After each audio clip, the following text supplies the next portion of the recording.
O'Reilly.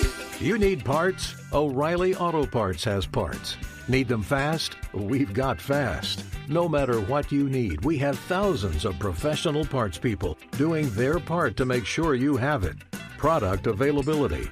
Just one part that makes O'Reilly stand apart. The professional parts people. O'Reilly Auto Parts. There's nothing like snook hook sets at dawn or catching a tarpon in the moonlight. Find your next fishing trip made easy on fishingbooker.com and experience the magic of the Sunshine State or any other destination on your fishing bucket list. Book a blue water adventure in search of sailfish or go snapper fishing with the kids. With over 6,000 captains and trips to choose from, planning your next one just got a whole lot easier. Download the Fishing Booker app on the Google Play or App Store, or visit them online at fishingbooker.com to book your trip today. You ever get that feeling the walls closing in, the concrete jungle suffocating you? You crave some wide open spaces, the chance to connect with nature, maybe in a spot all your own. Well, head over to land.com. They've got ranches, forests, mountains, streams, you name it. Search by acreage. You can search by location. You can search by the kind of hunting and fishing you're dreaming of. Land.com. It is where the adventure begins. Oh, hey, everybody. Welcome to another episode of the Hunting Collective. We are still quarantined, but we're still making shows. Say hey, Phil. Hey, Ben. What's up? Just going to check in with you one more time. Just take your temperature. How you feeling, buddy? You're not sick, are you? No, feel good. There's a lot of homeschooling. It's a lot of going for walks. Nothing's changed, Ben. Walks and homeschooling. That's good. Consistency is key during quarantine, so thanks for that, Phil. Yeah, well, I mean, one thing I can say I haven't done is turkey hunting. I know. Well, we hear more about your feelings on that later in the show, but today's show is all about turkey hunting. Turkey season has sprung upon us here in Montana, and most places in the rest of the country are open. There's some of you stragglers around the country still without turkey season, but we are in the middle of it now, and we're happy to be there. So we got Yanni Patelis, the Latvian Eagle, to tell us all about his early experience or lack thereof with turkeys on opening weekend. We got the flip-flop flesher, Seth Morris, coming to tell us about his similar experiences, and then I got some of my own. And we're going to talk about a lot of things. The one thing we think turkey hunters screw up the most, the time Phil killed our original turkey podcast, public land scouting for birds, hunting during the quarantine, hunting turkeys in snow, all that kind of stuff. And then we have a listener coming on. Now, Phil, you don't like my name for our new listener segment. Do you have any other ideas? Because I said it's sheltered perspective, but you don't like that. You know, I'm coming around on it mostly because I can't think of anything better. So, no, that's my wife always. That's what she said before we got married. That was a nice dad joke there for you. And then, it's a big deal to me. Should be a big deal to all of you. We've kind of, if you want to stop here, you can go back and listen to our podcast with Colonel Tom Kelly. And then listen to our podcast with Will Primos. And then before you do that, you should listen to our podcast with Dr. James Kennemer.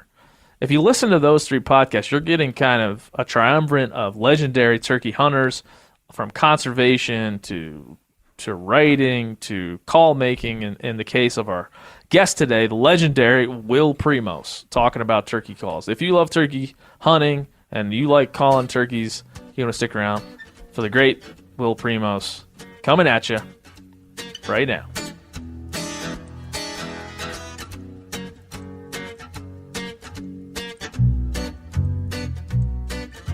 Hey, everybody. Welcome to episode 121 of the Hunting Collective. I'm, of course, Ben O'Brien, and we have Phil the engineer. Say hello, Phil.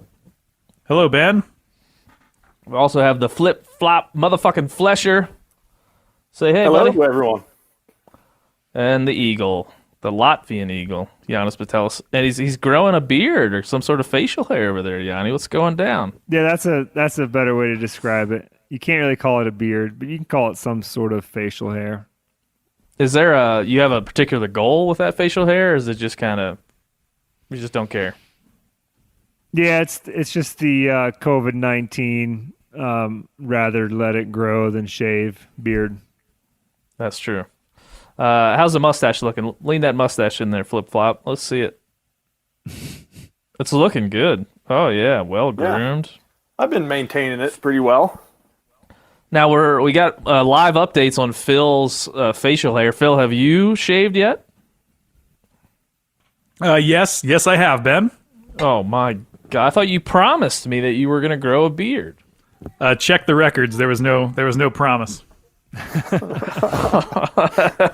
the records. Well, very sad. You feel like you maybe want to just start now and let it go for a month or two? Absolutely not. I feel great. I feel clean, smooth. I'm currently. I guess I should just set the scene for people. I'm currently laying in a reclining chair. I'm just wearing my First Light Long Johns base layer, as they say, and then I got my First Light top on, and I'm feeling very comfortable. I'm cuddling the microphone. This is normally the time I would be sleeping during turkey hunting, but I was out this morning, and we needed to record, so I just wanted to be relaxed, Johnny. I just felt like I needed to be zen prior to. But I got some turkeys roosted this morning, so I'm feeling pretty good about maybe this evening or what's going to happen. Seth, you want to tell us about where you're at in the turkey hunt? Because we're on day 3 of turkey season. It's been a rough 3 days. Rough 3 days. I hunted day 1 and day 2. Day 1 was a straight up blizzard. But there was a time when I switched spots in the morning. I went to one spot in the morning. There was a bunch of dudes. Then I went to a different spot, and the blizzard broke. And I immediately got on fresh turkey tracks, which was sweet. No gobbles or nothing. But I followed them for about a mile until they hit a private boundary. And that was about as close as I got to turkeys. No that gobbles. Is the one nice thing about hunting them in the snow. You can track them. That's true. Yep. And then day 2 morning of was very cold with no gobbles. So. And Yanni has a very different strategy, which I really appreciate. Yanni, tell people your early season bad weather turkey hunting strategy. We, for multiple reasons, not just because it's turkey season, but we treated this weekend just like it was pretty much last week Wednesday or this week Tuesday, and continued with homeschooling and working and just everyday life, because I feel like Thursday or Friday it's going to be sunny and about 55, and most of the snow is going to be melted and they're going to be gobbling, and that's when I'm going to go hunting. Yeah, I couldn't help it, man. I felt the way you felt. It was a weekend where, we're, I don't know, what are we, a month into quarantine right now? 4 weeks Something at like least? that. Something like that. It's hard to count the days at this point, but I felt like as much of an outlet as I can give my family to go outside or just do different things, I need to. So it's hard to leave it for any amount of time, let alone a day or two. But by the afternoon of opening day, I sat and watched it snow all day, and I just couldn't help it anymore. I just couldn't stay inside. My blood, I couldn't look out the window anymore. So I tried to go out, and it just dumped on me for about 3.5 hours walking around. There was no chance to hear a gobble, and there was almost I didn't see a track. I of course didn't see another hunter. It was like one of the more hopeless hunting afternoons I've ever had in my life. But I was proud of my bearded icicles at the end of the day. That's like the only thing I came away with. Yeah, it still feels good to be out there acting like a turkey hunter, Yeah, totally. It felt good to be out. Yes. Yeah. So that's one thing I do want to talk about. We published an article on themeteor.com talking about how we all kind of need to act outside to represent each other, to make sure we're civically responsible and just do things right so So no more restrictions to get dumped on us because of a few people that are messing it up for the rest of us. So, like, Seth, what was your strategy out there? Were you sticking close to home, or were you trying to get further away from people? What were you thinking, if anything? I was about 2 hours from home. And which that for me, it required a stop at a gas station to fill up. But when I do that, I have gloves in my car, and I wear gloves while I'm pumping gas. And before I leave, I take the gloves off and throw them in the trash can at the gas station, and don't go inside at all. Nice. So I'm safe as possible at the gas station, and then when I drove to my spot, any spot that I wanted to hunt that had another dude, I just didn't hunt it. Yeah, that's a good. So because I mean, I'm telling you, I was just I made a phone call to FWP just to ask a few questions about access and different things, and just ask the guy I had on the line about, what do you guys see? And he's like, we've had 100 cars at a trailhead. We've had fishing access sites that are just lined up from parking spot to parking spot. So I mean, it has been. It's almost at some level a little more worrisome being out at one of these trailheads than it is being at Costco. It's a strange but like predictable scenario. So whenever you get out there, Yanni, what's your plans? Oh, pretty similar to Seth's. Just, luckily I have a little private spot that I think we're going to hit first. So I'm pretty much guaranteed to be the only, or at least my family will be the only hunters there. And, otherwise, same thing. If I'm going to hunt with anybody, it'll be in a one person or a 2-person group, me and one other person if it's outside of my family. And otherwise, don't make any unnecessary stops. Get some gasoline and go out and about. And I'll probably travel just about anywhere within Montana, which you can hit most of the regions, I think, with roughly a 4-hour drive. So I'll be somewhere between an hour and 4 hours away usually. Yeah, that's where I am. I tried to buy as many turkey tags as possible, so I am counting the days that I have left, even though we just started, because I want to fill all these tags I got. Seth, I have my thoughts, but what was the feeling being outside? I know you get outside plenty. Our crew, it's not like we're stuck inside every single day, but did you have the same kind of ridiculous anticipation for opening day that I did? Oh, totally. Yeah. I couldn't wait for opening day. It's weird. A couple weekends ago, I went and did a scouting trip for turkeys. It was about a 4-hour drive. Yep. And same thing. I stopped at a gas station and a couple gas stations and just was super careful. Never went inside. Took all the food that I needed for the weekend so I didn't have to stop anywhere. It was nice because once I was out there in the middle of nowhere where I didn't see another person the whole weekend, it just you kind of forget about all this stuff. Yeah. Yeah.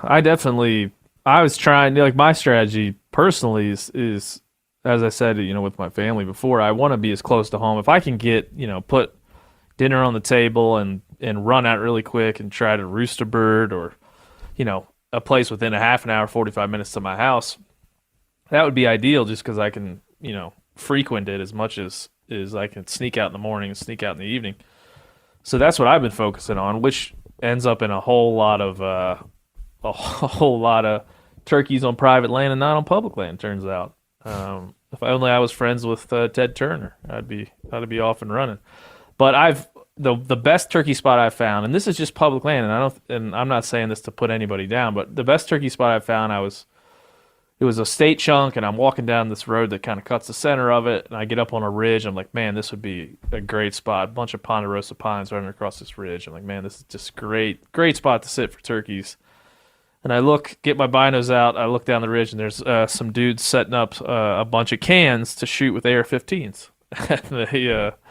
They proceeded to dump about 500 rounds into the bank on below me. And so I think that kind of, and I went down and talked to them. They were really nice guys. They were picking up all their brass and being really conscious about it. And they're like, yeah, we come here all the time. There's usually somebody shooting here every Saturday. And so not to bemoan them, I'm like, well, figures. So backed out of there and probably not worth going back because it's a small chunk. But that's just how things have changed. That's just how this turkey season will be different for the quarantine for sure. I definitely want to talk about scouting, man. You brought it up, Seth, and I've scouted more for turkeys this year just than I ever have. Just trying to find a spot here local. So Yanni, you want to kind of give your e-scouting turkey tips when you're looking at Onyx and kind of going through the motions? Sure. And this is definitely Montana specific. It'd probably be different, a little bit different if I was doing it back east in the Midwest. But I pretty much was, if I didn't have any kind of tips at all to be looking in a general area, I was looking for stuff that's not too high elevation, obviously, because at least during turkey season, they aren't up there in the goat country. And any kind of public land that's near a ranch that looks like it might have cattle or some big haystack. It seems like in Montana, the reason half the turkeys are here is because they can winter on a cattle ranch or a ranch that has a giant haystack that can basically feed them all winter long. And if you're scouting them during the winter and out and about and looking, you'll find turkeys, big flocks of them on these haystacks or in cattle yards. And so I'll just, if I see that, I'll then just look for, the nearest public ground, or we have a great program here in Montana called the Block Management Area Program. And I'll look for ranches that have that going on that are, near where I found the turkeys. Other e-scouting tips, riparian areas seem to hold a lot of turkeys in Montana, and definitely earlier season than, later. They tend to disperse later, but I think the big creek bottoms with big mature cottonwoods are a good place to be looking. Kind of figure out where those core zones are. And then as the season goes on, when they start to disperse, I look for them more up in those Ponderosa Hills, like you were mentioning. But yeah, that's probably rounds it out, I think, for e-scouting. And then, nothing beats, boots on the ground or tire on the road, out and about, just looking and trying to find them. And then making phone calls, to even the private landowners that might have that big flock of turkeys, or the neighboring landowners, and just chatting with them. And even if they don't give you permission, you can ask them if they're seeing turkeys. It still seems like here in Montana that turkeys don't have the value of an elk or a mule deer. And a lot of folks will much readily give you access for a turkey. Yeah. You literally took. I have like 4 notes of what I was thinking about saying, and you took every single one of them. So good, you knocked them down. But I think that the BMA portion of that is important, right? Because I spent a little bit of time last week looking at our Region 3, which is here, and calling all the BMAs that are the numbers that are provided, and just talking to the landowners, seeing any turkeys or whatever. And it's good to just hear the perspectives. And to your point, I mean, I've lived in the Midwest, and I've lived down in Texas, and I grew up on the East Coast. I find that you're right, Yanni. Landowners, if you're saying, "Hey, can I kill a big whitetail buck on your place?" you're going to get almost categorically the answer will be no. Turkeys just have less value. They're I don't know. They're more residential in a lot of ways, and they're just not the trophy animal that I think happens. So I when you ask them, if you're like, "Hey, can you mind if I come down there and shoot me a big old rope dragger?" They're like, "A what? A what?" Like, what do you mean, those chickens? Like, then with deer, you never get the answer that I actually got again last week with turkeys, where they're like, well, please come and hunt them. And if you can, shoot as many as possible. And I told the gal, I said, between my wife and I, we could possibly take 4 out of here. And she said, well, you just take as many as you want. I said, well, again, legally, which is what I'll be doing, it's 4 max. And you don't get that with deer. No, they're like, oh, shoot as many bucks as you'd like. No worries. I found that, like I said, I found that in Texas. I found outfitters in Illinois that I would talk to just like to check around. And they say, yeah, come, do a little work here and there. Then you can hunt turkeys all you want. We don't care. And so it generally, that's the beauty of turkeys. If you're new to it, if you're doing it a long time, you're going to find some opportunity that in places you might not think. Seth, you got any other tips? I think Yanni covered it well, definitely for Montana. One of my tips for e-scouting Montana is I look at the FWP hunt planner and click on the little turkey distribution layer.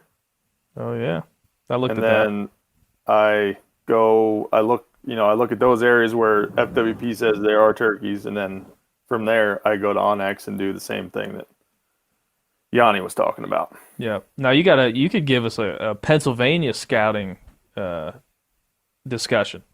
Bring that to the table. What's all these guys in PA? Oh man, when I was in PA, I never really e-scouted much. I didn't have like Onyx and stuff back then. I would just in Pennsylvania pretty much. I would just before season, I would like the whole month of May or whole month of April. Season started right around the 1st of May. Every morning before, if I was going to school or whatever, I was on a high point on some different ridge, listening. Same thing in the evenings. I was always listening. I'd have, 15 to 20 different spots where I knew there were birds just from listening in the mornings and evenings. Yeah. I'm so sleepy right now from my turkey nap that I was while you were talking, I was slowly stroking my microphone. It's like, oh yeah, okay, yep, turkeys. Oh baby. Phil, I feel like you should weigh in here, buddy. You okay? Got any questions?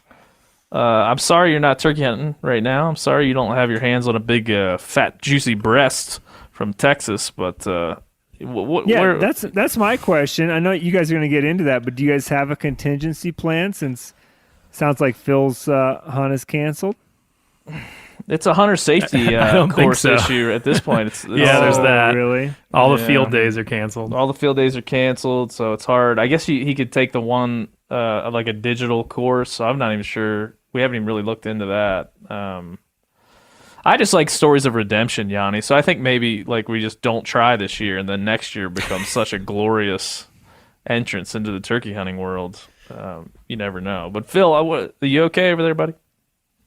I'm doing good. Why does it seem like I'm having some trouble?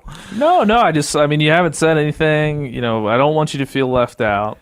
I know my place. I'm letting the people who have actually hunted turkeys throughout their life speak in this moment. I'm just listening. Why don't you ask a question? Why don't you interview us? What's going on?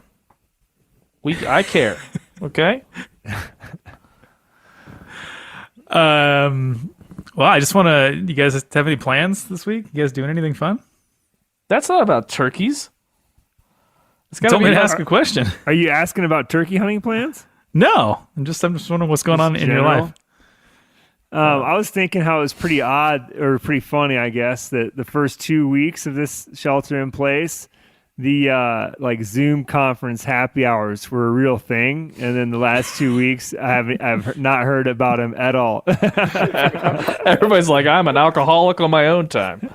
I don't want you to see me. No, here's what's been happening to me, Phil. I haven't set up any backgrounds in my house.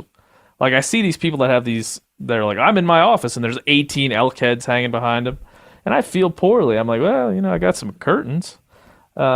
So I'm trying to rearrange my house so it's all good Zoom backgrounds. No matter where I sit, there's some awesome background. Oh, yeah, that's a good method. I think. Well, I mean, It's taking the world by storm right now. So Yeah, basically everywhere I sit will be in the middle of the room, and all this other stuff will be on the walls right behind me in any direction to make sure no matter what I do, it's a cool view. Because right now I think you can see like a IKEA dresser. I don't know what's back there. Some stuffed animals, a baby boy balloon. It's a lot. I mean, it's a big deal. Yeah, I mean, I can see why this weekend, this turkey opener was kind of a bummer for us in Montana, just weather-wise, because Yanni, like you said, the Zoom happy hours you mentioned on our Meat Eater Slack channel, you're like, wow, like the first couple weeks it was really active, and now it's kind of died off. I think people the quarantine's starting to wear on them. The novelty is over. Yeah, and the turkey opener seemed like it kind of seemed like a light at the end of the tunnel, and then this big blizzard rolled in, and so I guess I'm just sending good vibes your way. I hope the next weekend turns out a little better for you. I don't know if you've been what the weather's supposed to be doing, but good luck. It'll be nicer. It's gonna be we're all nice. counting on you. How bummed are you? I'm trying to think to make like a scale to find out how bummed you are about not being able to go to Texas to turkey hunt. Like super bummed 10 would be like your cat dying. You have pet cats, right? So 10 would be like your cat dies unexpectedly, not because of old age. Mango gets hit by a car. Boom. And then dead. a 1 is just like, you didn't get what you thought you were going to get for dinner tonight. You're like, whatever, but I'm kind of bummed. So where are you on that scale? How bummed are you that you're not turkey hunting? 2.5. Oh. Listen. I know that might offend you, might offend some listeners. I just want Why, my sweet boy? Listen, I don't have all this time. I don't have any context. I need to get out there because I've told everyone I've got no expectations. I've got no I'm not thinking I don't think it's going to be awful. I don't think it's going to be the time of my life. Maybe I get out there and it is the time of my life. It changes my life. I've been But telling right you now, for weeks, Phil, let me be your context. Let me be your perspective. Do everything that I do. Yeah, that's a horrible idea. So I totally understand, Phil. I didn't mean to offend. I'm telling the truth. More reason for you guys to want me to get out there and experience it myself, I feel like. That's right. There are millions of listeners across the world that were ready for your hunt, Phil, and now they're hearing that you weren't even you're 2.5. It was. I'm glad to be here with my family. You're gonna get some emails about that one. Yeah, Phil. So people are gonna write in, and if they're not already angry, I feel that I can feel the heat, feel the anger rising. No, I totally get it, man. It was 5 years of all my elk hunting guiding buddies talking about turkeys, and I just be like, really? Like, it's that exciting, that good? And I blew them off. And then I even went a couple years and still didn't really get it.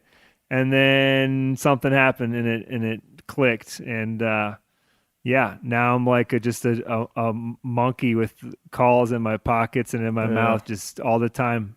Turkeys. Ooh, ha! Turkeys. Yeah. Everything I like around the 1st of April, everything I see in a field, every kind of dark shape in the field, it's a starting. Like every old tire or like every tire that's a pivot is in a field and there's like every tire is a turkey. Every old log is a turkey. I mean, there's nothing I can do. It's like involuntary. I saw a moose the other day at like maybe 450 yards out my window here at the house, and I had to glass it to make sure it wasn't a strutter. Like, another moose. Every time. Jeremy's like, no, it's definitely a moose. I'm like, I don't know, man. It's kind of big and kind of bulky, and those strutters, they look big. I love it. I love it so much, Phil, and I can't wait to. I already tried to give you. Well, you deleted a whole podcast that we did on purpose. I feel that was no. Trust me, yours wasn't the only one, Ben. It was not on purpose. All right. I forgive you. Let's see. Well, and I tried to. You know what I tried to do, Yanni, to really psych Phil up. I tried to like Sword in the Stone style, give him the 10th, my copy of the 10th Legion. Like, here you go, my child. And I try to, like, I anointed on both of his shoulders. I said a short prayer. I read verses from the book while he sat at the foot of my bed. Nothing took. Nothing. Ben, I want you to know this is true. It is on my bedside table. Oh, it is? I was planning on reading it before our Texas trip, and plans changed, but it is still there, and I'm still going to read it. Yeah, and more than anything, I'm just excited to try. The older you get, feel like the harder it is to kind of try new things. I'm just excited to try something new. Hopefully, I love it. But I am looking forward to it. No matter how much you like it, Phil, I'll be disappointed. You could be like, it changed my life. I'm divorcing my wife, and I'm moving to the mountains to hunt turkeys. And you're like, you don't understand. I'm like, you don't know what I'm talking about. There's no way. All right. So, moving on. Like, we got to do something. We got Will Primos coming up. He mentioned, without me bringing it up, Tom Kelly's the 10th Legion, which I will say that I gave Phil one of my copies, and the other copy is in the office.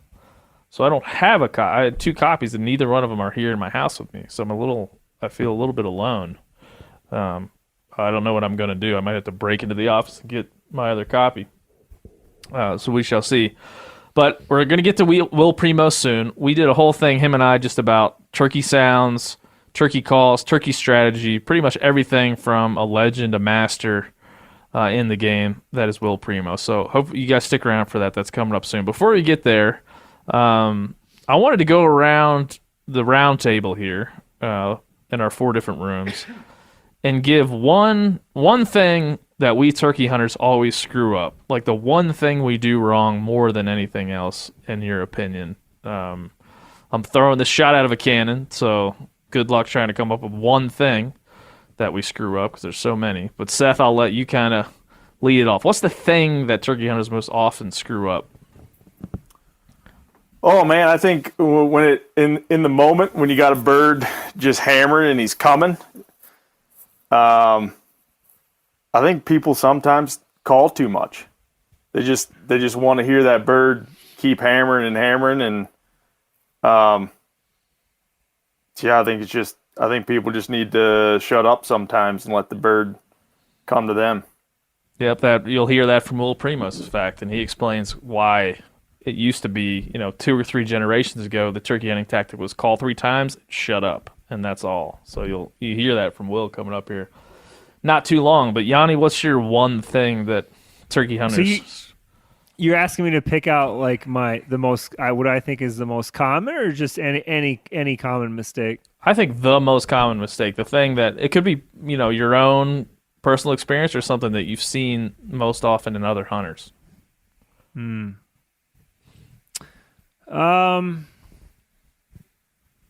I think probably for me now, not being a cautious, like inexperienced beginner, more of a beginner hunter, and being a little cocky and a little more confident out there, that a lot of times I overrun a turkey and I get a little too tight and a little too close, and I push it too much as opposed to easing in there, and bust a bird before I even ever get a chance to set up and call on them. And boy, it burns. It hurts, especially out here if, you've hiked a couple, 3 miles, maybe an hour in the dark, and you pull one of those.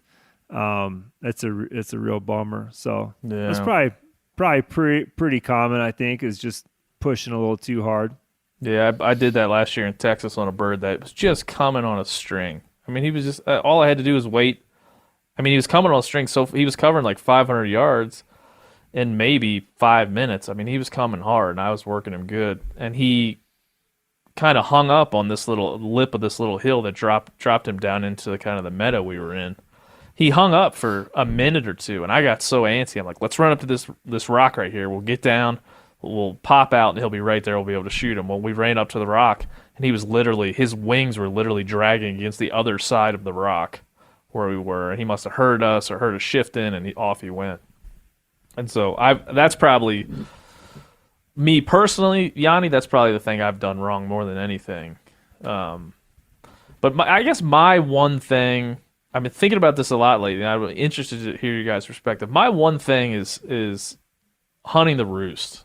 Like, I've had more success over the last couple of years hanging back, roosting a bird, or knowing where they're roosting, and being able to try to. It's a little bit easier out here in the West when it's a little bit more open, and there's riparian bottoms and then ponderosas. If you can get an eye on a turkey in his roost tree, laying back as far as you can, watching where they fly down, seeing if you can listen to how the hens fly off, whether they're vocal when they hit the ground, whether the gobbler's vocal when he hits the ground, laying off, learning the conversation, and then getting where they want to be, and reading the terrain rather than storming in there to 100 yards and making that play. I don't know if I want to say that it's a mistake to hunt the roost, but man, there certainly is another option that even for beginners seems better to me. And I've had more success laying back on the roost than charging in there over the last, say, 2 or 3 years. So that's starting to be the thing I think of more than anything. What do you think about that, Yanni? I definitely agree with you. I think that you can push too hard and get too close under the roost. And I think that hunting the roost is like a completely different hunt than, everything that happens after they basically hit the ground and for the whole rest of the day. But man, I hate missing it or laying back because, man, it's just so much fun to be in there and just dreaming about if you can actually do everything right and he flies down to 50 yards from you and then struts 20 yards closer and, you boom him at 30. So I don't know. I like being in there tight and just watching them and listening to him wake up and hearing all the gobbles. It's fun. But yeah, I guess it just depends on, if it's like the last day and you gotta get it done, you're not going to get another chance, then it might be a good idea to back off, let them hit the ground and just kind of see which way they're heading and try to cut them off. Because it's always easier to call a turkey the way he's already walking. Yeah, for sure. Seth, you got any thoughts on that one? Yeah, I really I don't think I've ever killed a turkey off like setting up on the roost, him flying down. It was we would always do it, always set up on him on the roost and play the game first thing in the morning. But most of the times they just flew down, shut up, or flew down, went had hens, went the other way. One time we set up on a bird that was on the roost and he was fired up, gobbled a dozen times on the roost and then flew down, and I was hunting with my buddy and his at the time girlfriend. And the bird flew down and landed 5 feet from her, and she had the gun and she shot and missed him. Yeah, it definitely can work. I'm not saying it's not a workable situation. Especially for new hunters, I think it's such a delicate time for that turkey. I mean, he obviously, before he flies off the roost, it might be the most heightened time of his day. He's up there for safety, among other reasons. But he's up there for safety, and when he's getting ready to pitch down, he's getting ready to pitch down into some danger. And so I don't know. I just think it can be a time, a heightened time. So if you're new to it and you don't know what noises to make and you don't kind of know how to use the terrain and how to judge where they might pitch down, you can get it wrong in a way that can ruin your day in about 20 minutes. So it's an interesting one, but one to think of, nonetheless. Now, I guess we could end this up by you're going to wait till later this week, Yanni, to get out there and chase the Turks? That's correct.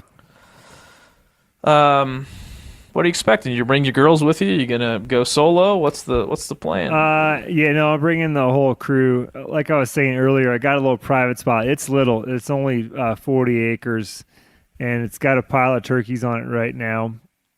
And we were there the other day chatting with the owners, and less than 100 yards away, there was strutters and birds chasing each other around. So It seems like it's going to be the fish in the barrel, but you know how shit changes when you show up in camo with a gun with high expectations. So But yeah, I want to go there when it's nice, and I don't need to make my kids freeze.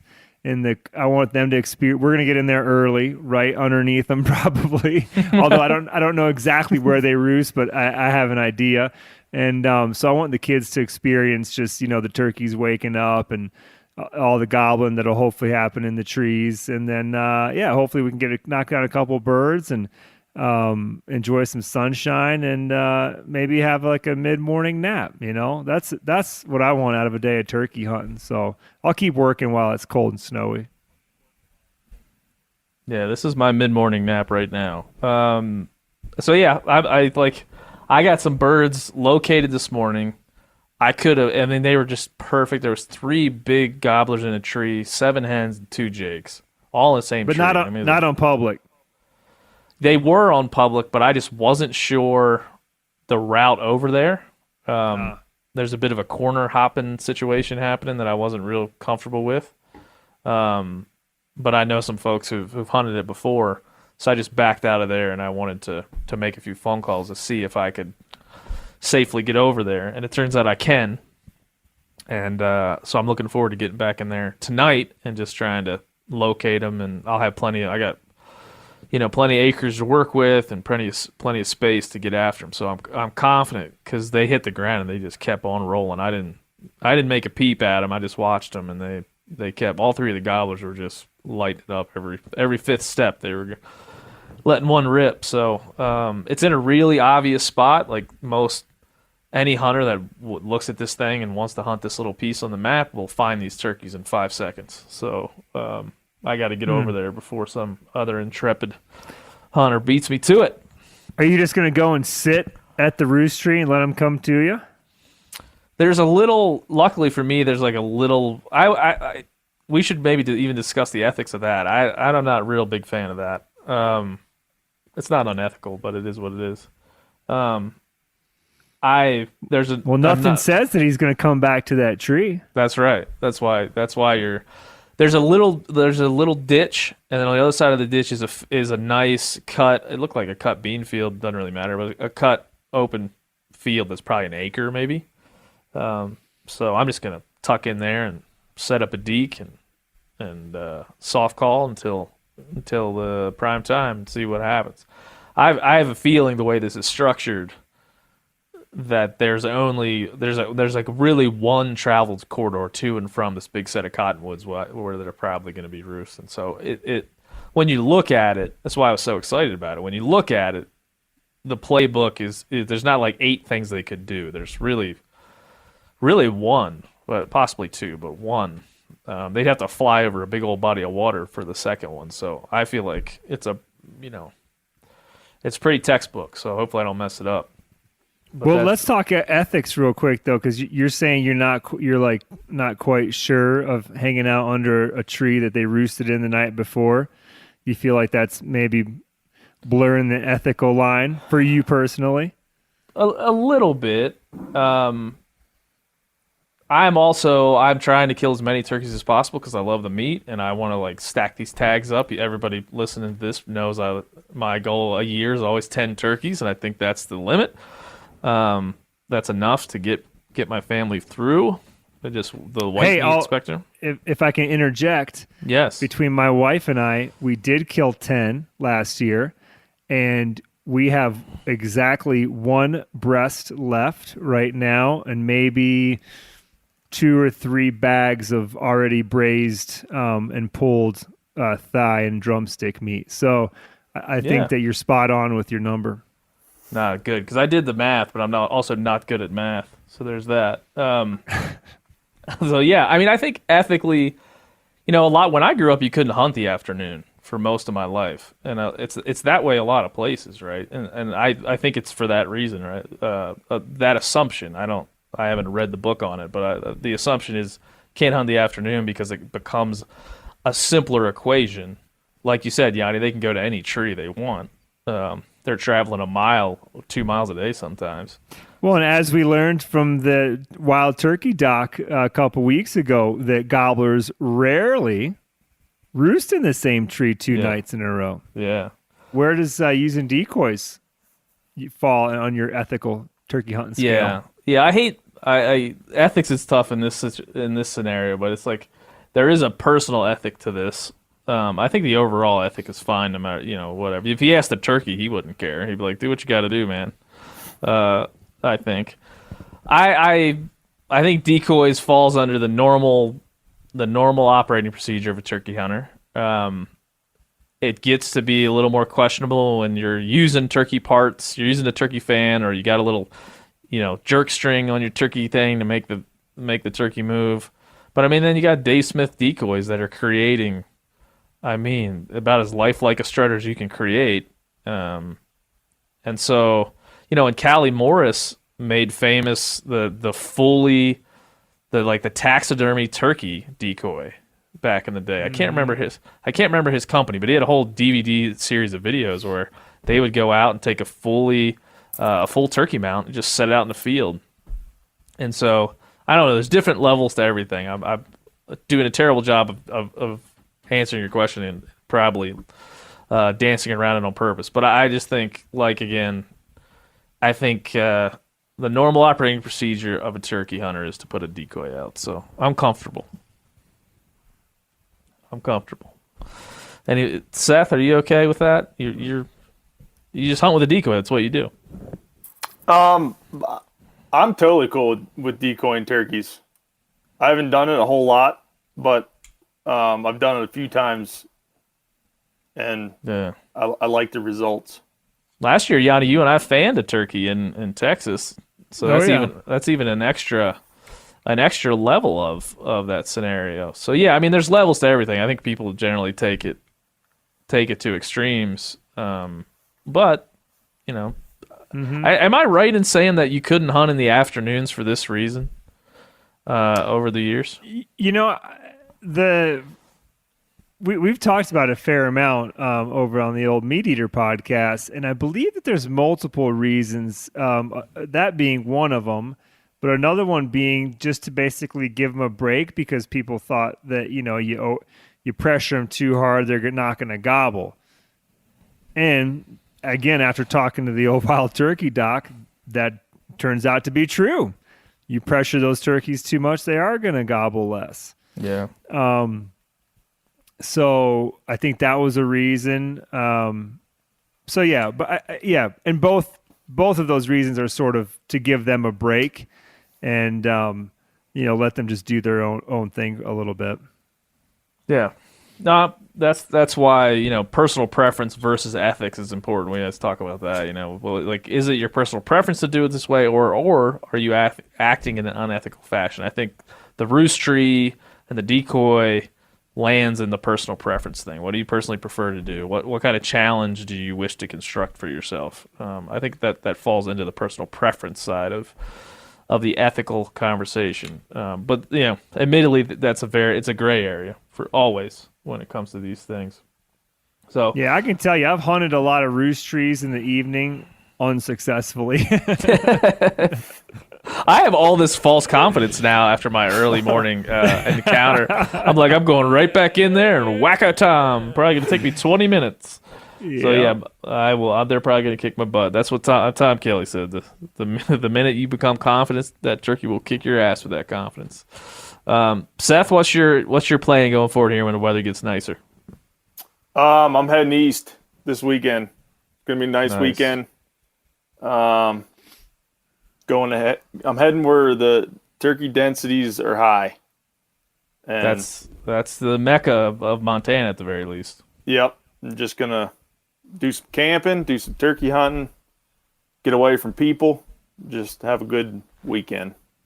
Amen. Well, we're going to get to, before we get to Will Primos, so thank you, Yanni and Seth, for chatting turkeys with us. Before we get to the legendary Will Primos, we have a listener, Ben Karkey, who we talked to the other day about his experience. He's a new turkey hunter as well, but we also wanted to talk to him about his experience during quarantine working in what we'll call healthcare. He works in special education, but was declared an employee of the state health department during this COVID crisis. So before we get to Will Primos, we're going to jump into our conversation with Ben Karkey, a THC listener that wrote in, kind of inspired me to have a listener on every week from now to the end of the quarantine just to hear their perspective, what they're going through, what they're looking forward to, what they've had to deal with, and where they are in their life. So enjoy Ben Karkey.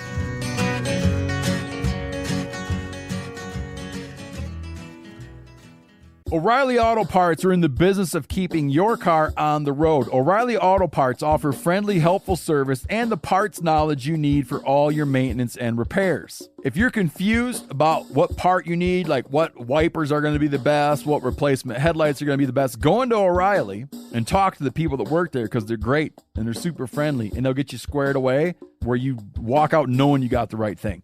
They've got thousands of parts and accessories in stock, either in-store or online, so you never have to worry if you're in a jam. Do you need your windshield wipers replaced? You need a brake light fixed? You need some quick service? They'll help you find the right part or point you to the nearest local repair shop for help. The professional parts people at O'Reilly Auto Parts are your one-stop shop for all things auto do-it-yourself, and you can find what you need in-store or online. Stop by O'Reilly Auto Parts today or visit us at O'ReillyAuto.com/MeatEater. That's O'ReillyAuto.com/MeatEater. There's nothing like snook hook sets at dawn or catching a tarpon in the moonlight. Find your next fishing trip made easy on fishingbooker.com and experience the magic of the Sunshine State or any other destination on your fishing bucket list. Book a blue water adventure in search of sailfish or go snapper fishing with the kids. With over 6,000 captains and trips to choose from, planning your next one just got a whole lot easier. Download the Fishing Booker app on the Google Play or App Store or visit them online at fishingbooker.com to book your trip today. You ever get that feeling you're stuck inside staring at screens and a primal urge kicks in? You crave wide open spaces, fresh air, the chance to connect with the land. Well, maybe it's time to find your own piece of the wild, but searching for property can be a maze. That's where Land.com comes in. They got millions of listings across the country, from mountain ranches to hidden fishing holes. Their search tools are like a seasoned guide helping you narrow down what you want. Land.com isn't just about buying and selling. It's about finding a place to hunt, fish, explore, or simply sit by a campfire and listen to the crickets. So head over to Land.com today to turn one day into today. Because trust me, there's nothing quite like the feeling of standing on your own piece of earth. All right, Philip, this is our new segment. We haven't figured out what we're going to call it yet. I said sheltered perspective, but Phil did not like that at all, did you, Phil? I just think it needs some workshopping. That's it. All right, well, we're joined by listener. Where in New York are you? You say Syracuse, Ben? Syracuse, New York, yeah. All right, go ahead and pronounce... Central New York. Central New York, up in the hinterlands, above the city. You want to just give people your last name, is it Karkey? Because I always get everybody's last name wrong. You actually nailed it. It's Karkey. Did I nail it? It's exactly how it looks. Like a car key. Exactly All right, like a car key. All right, well, we're enjoying a little happy hour here for a lot of reasons. We all need to blow off steam during this time because we can agree that this time... I was just thinking, Phil, earlier today, I was thinking, what's stupid? COVID-19. Stupid. Oh, you know what? I actually agree with you. Thank you. Thanks for agreeing with me. That's every once in a while I just have those types of thoughts, smart thoughts. Ben, you want to give us a quick rundown of how you came to be a listener of this here programma? Yeah, just after deer season, like 2-3 years ago, just still having an itch, and started watching Meat Eater, and then got into the podcast, and saw your THC podcast, and I said it's worth giving a listen to, and from then on it was just love at first sight. Really, and then you met Phil along the way, and what did you feel when you first held that sweet velvet that is Phil the engineer? He's approachable, likable. He's almost got that pre-hunting innocence to him, which don't lose that. Don't lose that, though. You're not the first person to say that. Be you, Phil. There are people who do not want me to go hunting, so that I keep that perspective. So we'll see what happens. You know, No. if you do go hunting, just there's a couple things to remember. Just you don't have to take a shot if you're not ready for it. You know, and if somebody tells you to shut up and don't move, just shut up and don't fucking move. That's right. Like at all. right. Like at all. I think that's probably a nice, that's what's going to happen. I'm going to be yelling at Phil not to move at some point in my life here soon. I feel that coming. So that's great advice, Phil. That's practice right now, Phil. Don't move for a minute. That's pretty good. That's not bad at all. What do you Thank think? you. Like there was a little facial twitch, Yeah. but You know what that is? I've got a mini green energy in my mouth. oh, I should have figured. Should have figured. main lining, mini green. All right, that's fine. Yeah. Well, Ben, you're here to kind of tell your quarantine story, Yeah. or pandemic story, as it were. You kind of via email and a little bit on Instagram there, we talked a little bit about it. I think it was maybe only Instagram. Either way, doesn't matter. I felt like you were the one that inspired me to kind of want to not just people that are, you watch the news and there's a lot of ER doctors and nurses and that's who we should be focused on. Obviously, those people are on the front lines, but not just that. Everyone from every walk of life, whatever they're doing, this has affected our lives, and in almost all cases, it made it dramatically more difficult, and we got a lot of stuff to deal with. So, your note to me was kind of the thing that made me think, man, if there's a way we can just tell regular stories and what people are going through, then we probably should. And so here we are. Glad So I you have want- such an impact Yeah, changing lives. You're changing lives. at one So day you at a wanna- time. Tell people what you do for a living. So for a living, I'm a county employee. I am the education specialist for Onondaga County, preschool special education. So Nice. I work with preschoolers in special education, but it's overseen through the health department. So Gotcha. when this whole thing happened, we were all kind of like, hey, are we essential? And we were told, you work for the health department. You are staying. So we all kind of got reassigned. And, I'm really glad that I can be impacting my community so well. Yeah. Answering a lot of phone calls. That's kind of been what we've been doing a lot, trying to keep kids getting their special education services so that's keep running throughout all this. So No, been a I lot. can see it's been a tough time for you. I know we talked a little bit about that, and it's emblematic of just the little things that keep us comfortable. Really, yeah. I mean, special education is so important anyway, but during this time, it's even more important to kind of bring those people close. In the I guess in the sense that we can support them.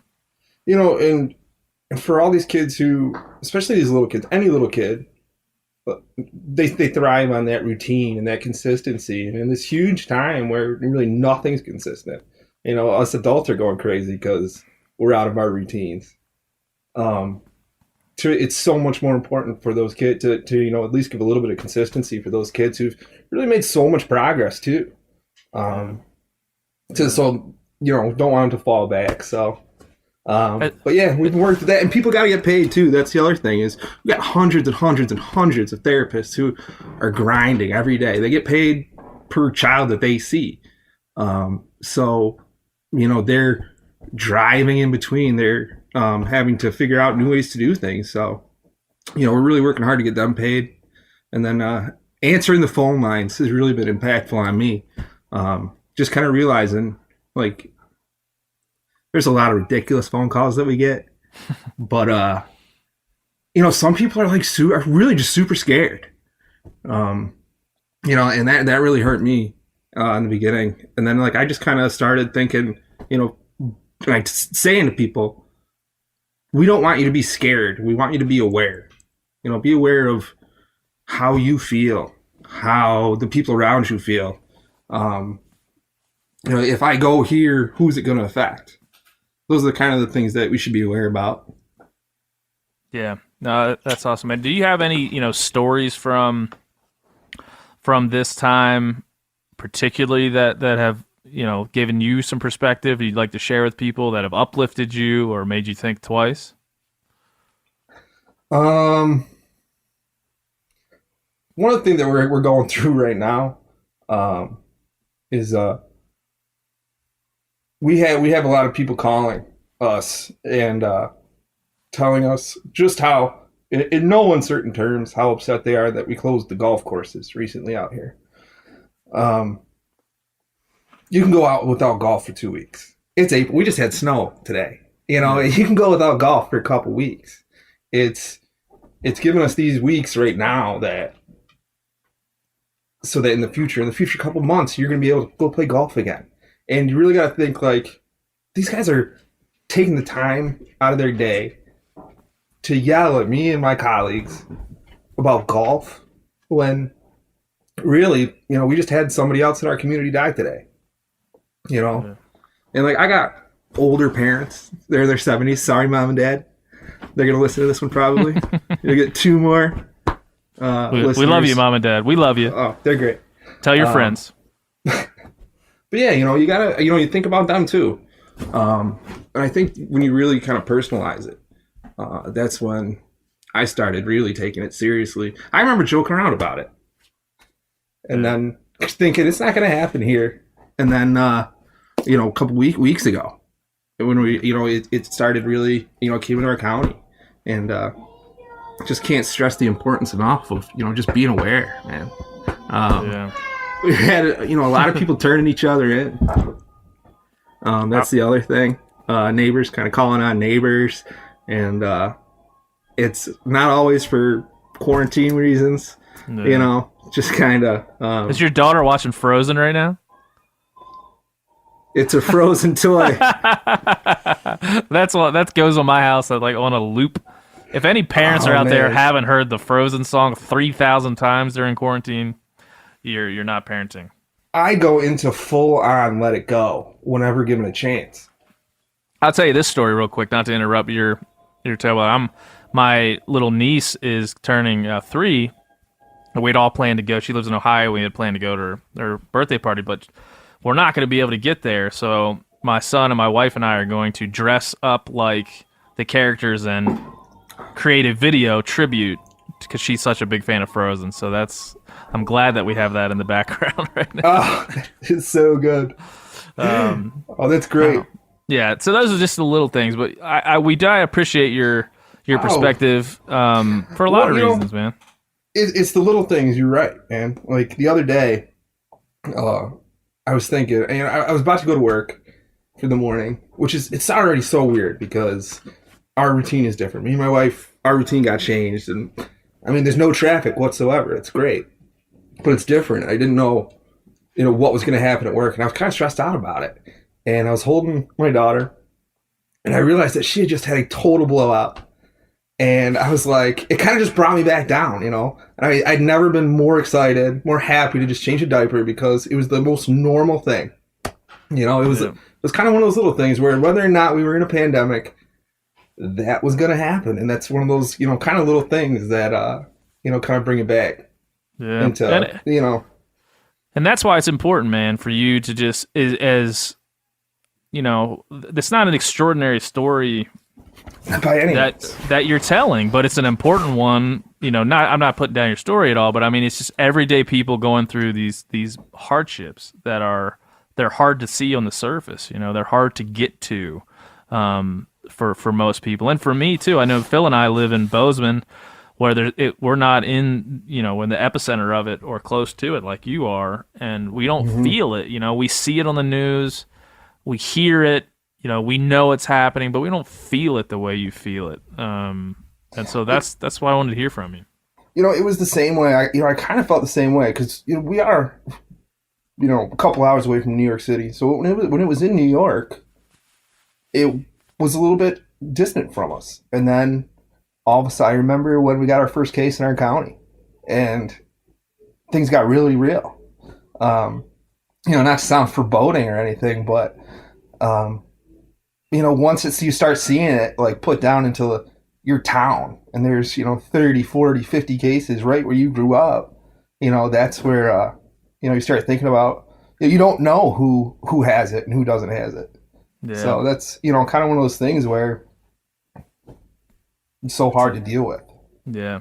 Yeah. Well, I mean, keep taking care of, your family and keep taking care of the people around you. And I know, going to work every day I'm sure it's a little bit unsettling still now that the situation we're in, even though the news isn't as dire every single day. It's still just it's so heavy. Yeah. I'd say going to work, it's almost even better. It kept me in a routine, kind of gave me something to do.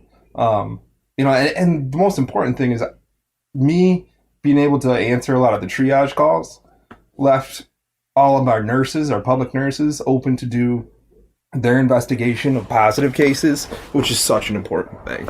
Yeah. And kind of seeing the web of every single case, just one single case, and how many contacts that puts out from watching the nurses do their investigations, that really impacted me too, where they kind of do that, one person gives it to 2 people and 2 people give it to 4 people. There's that kind of cliche saying about things like this, but it's really true. Yeah. It just kind of takes one person to bring it somewhere and not be aware that, hey, I'm not feeling too good today, I shouldn't have gone into work. So, yeah, it's just, we'll keep saying it. We've said it on this show a lot, especially during the quarantine cast. Civic responsibility, being responsible for all the people around you, not just yourself at this time. This is a time to think hard. And I've struggled. I can't tell you, Ben, how many phone calls and texts I've had from fellow hunters that are very, very upset that they can't go here or go there for a turkey hunt, or can't go fishing where they used to. And I understand that. I definitely do, but it's hard to paint a picture of that being important in the face of, what you deal with on a daily basis. So perspective, man, it is key right now. It is key. I think it's absolutely, man. That's, we can do this. We can get through this.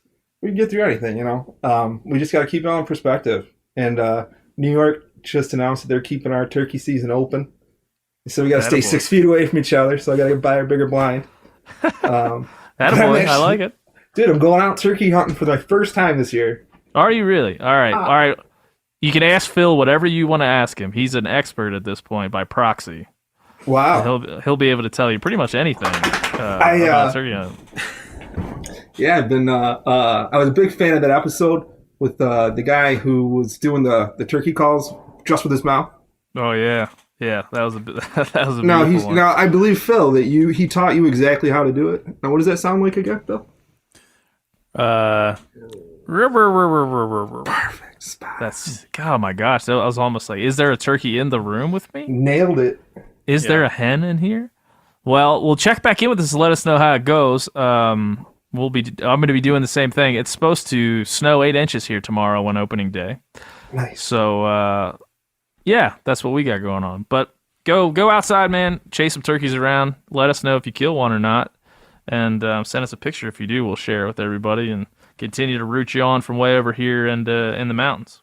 Absolutely, man. Thanks for having me on, and appreciate you guys just kind of keeping on doing this. Just gave me something, it kind of kept me going, gave me something to look forward to every day when I was driving into work, when everybody else wasn't driving into work. Yeah, man. Well, really appreciate it. You too, man. And obviously, like I said, when you sent me that message, and I've got other messages like it, it's we're just having fun and talking into a microphone. So I don't feel, at least, I think Phil probably feels like what he does is very important. But from my perspective, it's just fun. We try to have fun and do the best we can to entertain, and because that's in some parts our job. So we'll keep doing it, and we'll keep checking back in with you to make sure you get through all this stuff. And thank you so much, man, for taking care of everybody out there and being a positive part of your community. Oh, thanks, man, and thank you. In times like these, we got to look towards our celebrities. So, Phil the engineer, you're our celebrity. PTEs, I wanted to call him STP for sound tech, Phil. STP. I'm gonna make my own Imagine sing along video, just like the other guys. It's just great. It's just all Phil singing different parts in different rooms.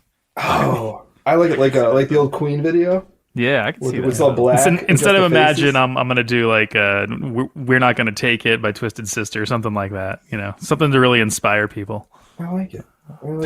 That's why outside of the box, Phil. That's why people are drawn to you, Phil. That's why You're just like a sweet, sweet angel.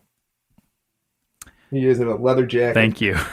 Thank you. You didn't know what to say. I like when my favorite part about the podcast is when I get Phil not to know what to say to whatever I've put to him. Happens often. All right, we're gonna get now to our interview with the great and powerful Will Primos from Primos. Enjoy.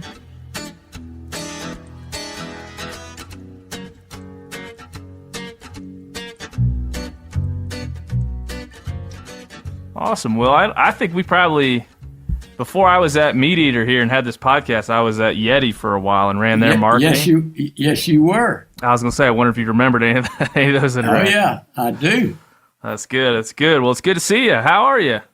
I'm fine. I'm 68, and I don't know, when I turned 60 or 58 or so, I started having to be re-put back together. So I've had several orthopedic surgeries. Oh, man. Both shoulders, a broken ankle. I had a knee replaced. I don't know if you know what trigger finger is, but past February, my hands, I used my hands a lot, and they would lock up on me. Yep. And you ever heard of that? I've never heard of that, no. It's called trigger finger. You can look it up, but the tendons that operate in your fingers, there's a sheath that they operate in. And if you use your hands a lot in the day, then you go to sleep at night and your hands are kind of curled up like this, and you're sleeping. The sheath becomes inflamed and the tendon can't go through there anymore. So you wake up in the morning, you can't open your hands. Oh, wow. And so it's a process to try to stay out of surgery. But finally, I had surgery on both my hands. Anyway, wow. I got that done, and I had a foot surgery. So I'm just now starting to really be able to walk a lot. Oh, okay. I had surgery October 16th on a growth that was in my foot. I'd just gotten through elk hunting in New Mexico, and my foot started hurting me, and I didn't hurt it. I didn't twist it or do anything to it that I knew of. And then I left there and went to South Dakota, and I was walking 20 miles a day, 20 miles the most one day. But the smallest day was 12 miles. But we were hunting prairie chickens and sharp-tailed grouse. Yep. And, my foot gave up the last day. So anyway, that's when we discovered what it was. It was a growth in my foot that had gotten so big it had expanded my foot, and they had to go through the top of my foot and cut it out. I had no idea. I was in bed for 3 months. I was trying my best to exercise in the bed, and it was a mess. But anyway, hey, you asked me how I was doing. I'm doing awesome. My engine's good. I just had to get the rest of me put back together. I guess I push it hard every day. Well, now they put you back together. Are you going to get out for turkeys this year at all? I have. I've killed two. Mary and I went opening Monday of the week. I didn't go Saturday or Sunday because my foot just didn't feel good. That was April 14th, 15th, and then 16th we went. I got a small place not far from here. Hadn't even been there that year. I stepped out of the truck, turkey gobble. We walked 300 yards. I thought I knew about where he was. I hooted. He gobbled below us. Mary didn't want to shoot him. She shot a lot of turkeys. But she sat down. I said, sit by that tree. It was right by her. There's a tree right here. I sat right here. And 20 minutes later, he was standing there at 20 yards. So well, he gobbled at everything we did.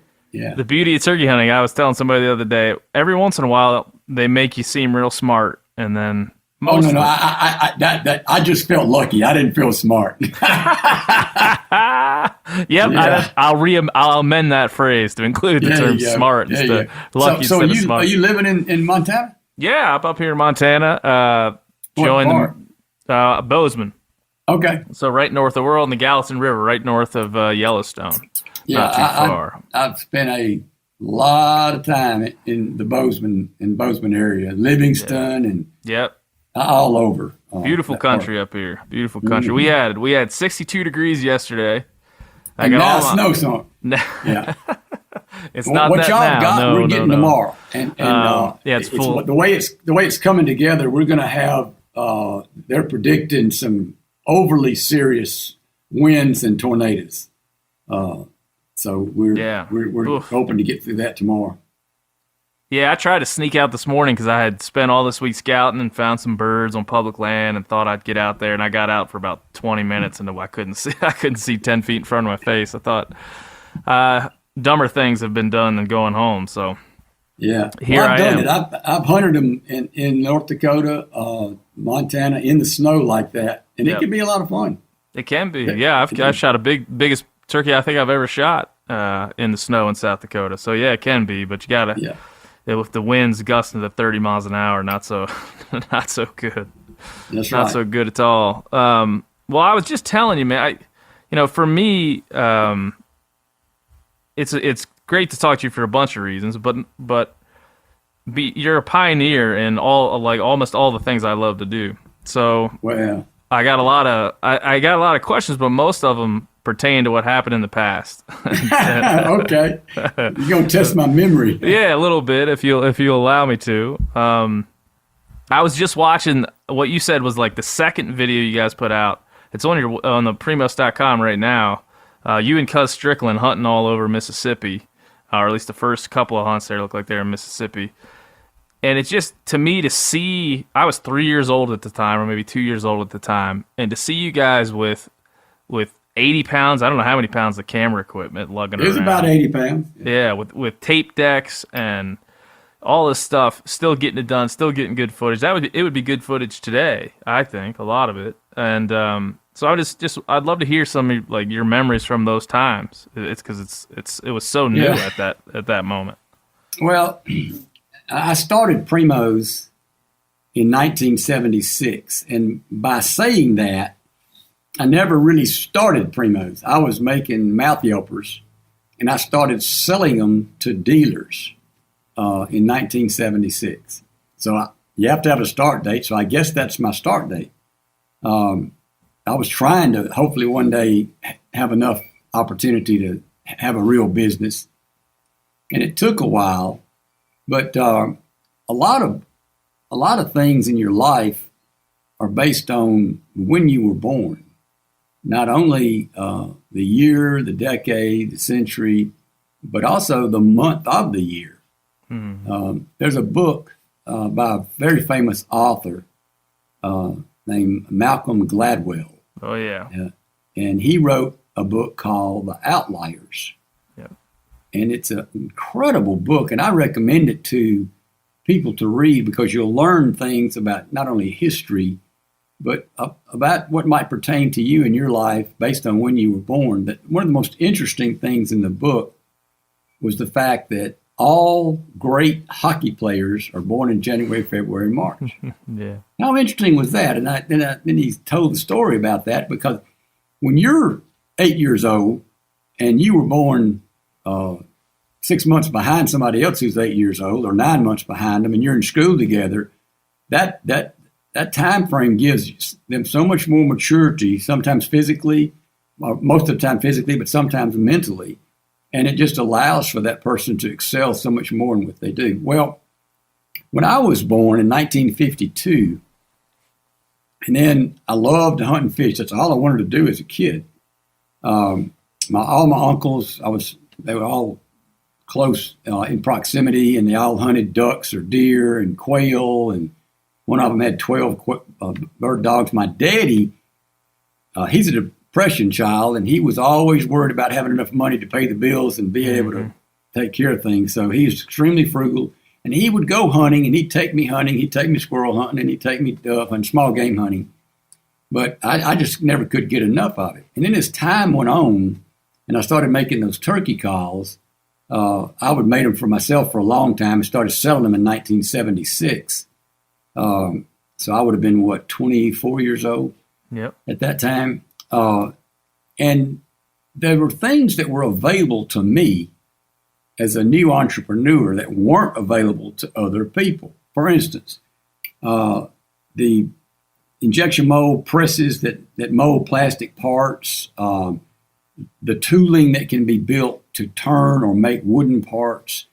So we stole a lot of, stole, I guess is an overused word, but we borrowed from the medical industry, the automotive industry, manufacturing techniques, and that really made our products special because they were uniquely made to make the sound and do what they were supposed to do. And I could perfect that by using those technologies available to other industries. And then in 1983, I decided that I needed a way to further market, not having very much money or any money, and market my products. I needed a way to tell the story about the products. And I said, you know what? I'm going to go and I'm going to find somebody who'll follow me around in the woods, and I'm going to get them to get some really nice equipment, and I'm going to have them record on audio cassette some hunts. And then I'm going to go into a studio and I'm going to teach people how to use the different calls to make the different sounds. So that tape was released in 1983, and it was an overwhelming success. People went crazy. People would write me letters saying, man, I got my man cave and turned the lights down like the sun was coming up and listened to the birds sing and listened to you hoot like an owl and listen to that turkey gobble. And then I could hear you shoot him, and I could hear you run to him, and I could hear the turkey flopping, and oh my gosh.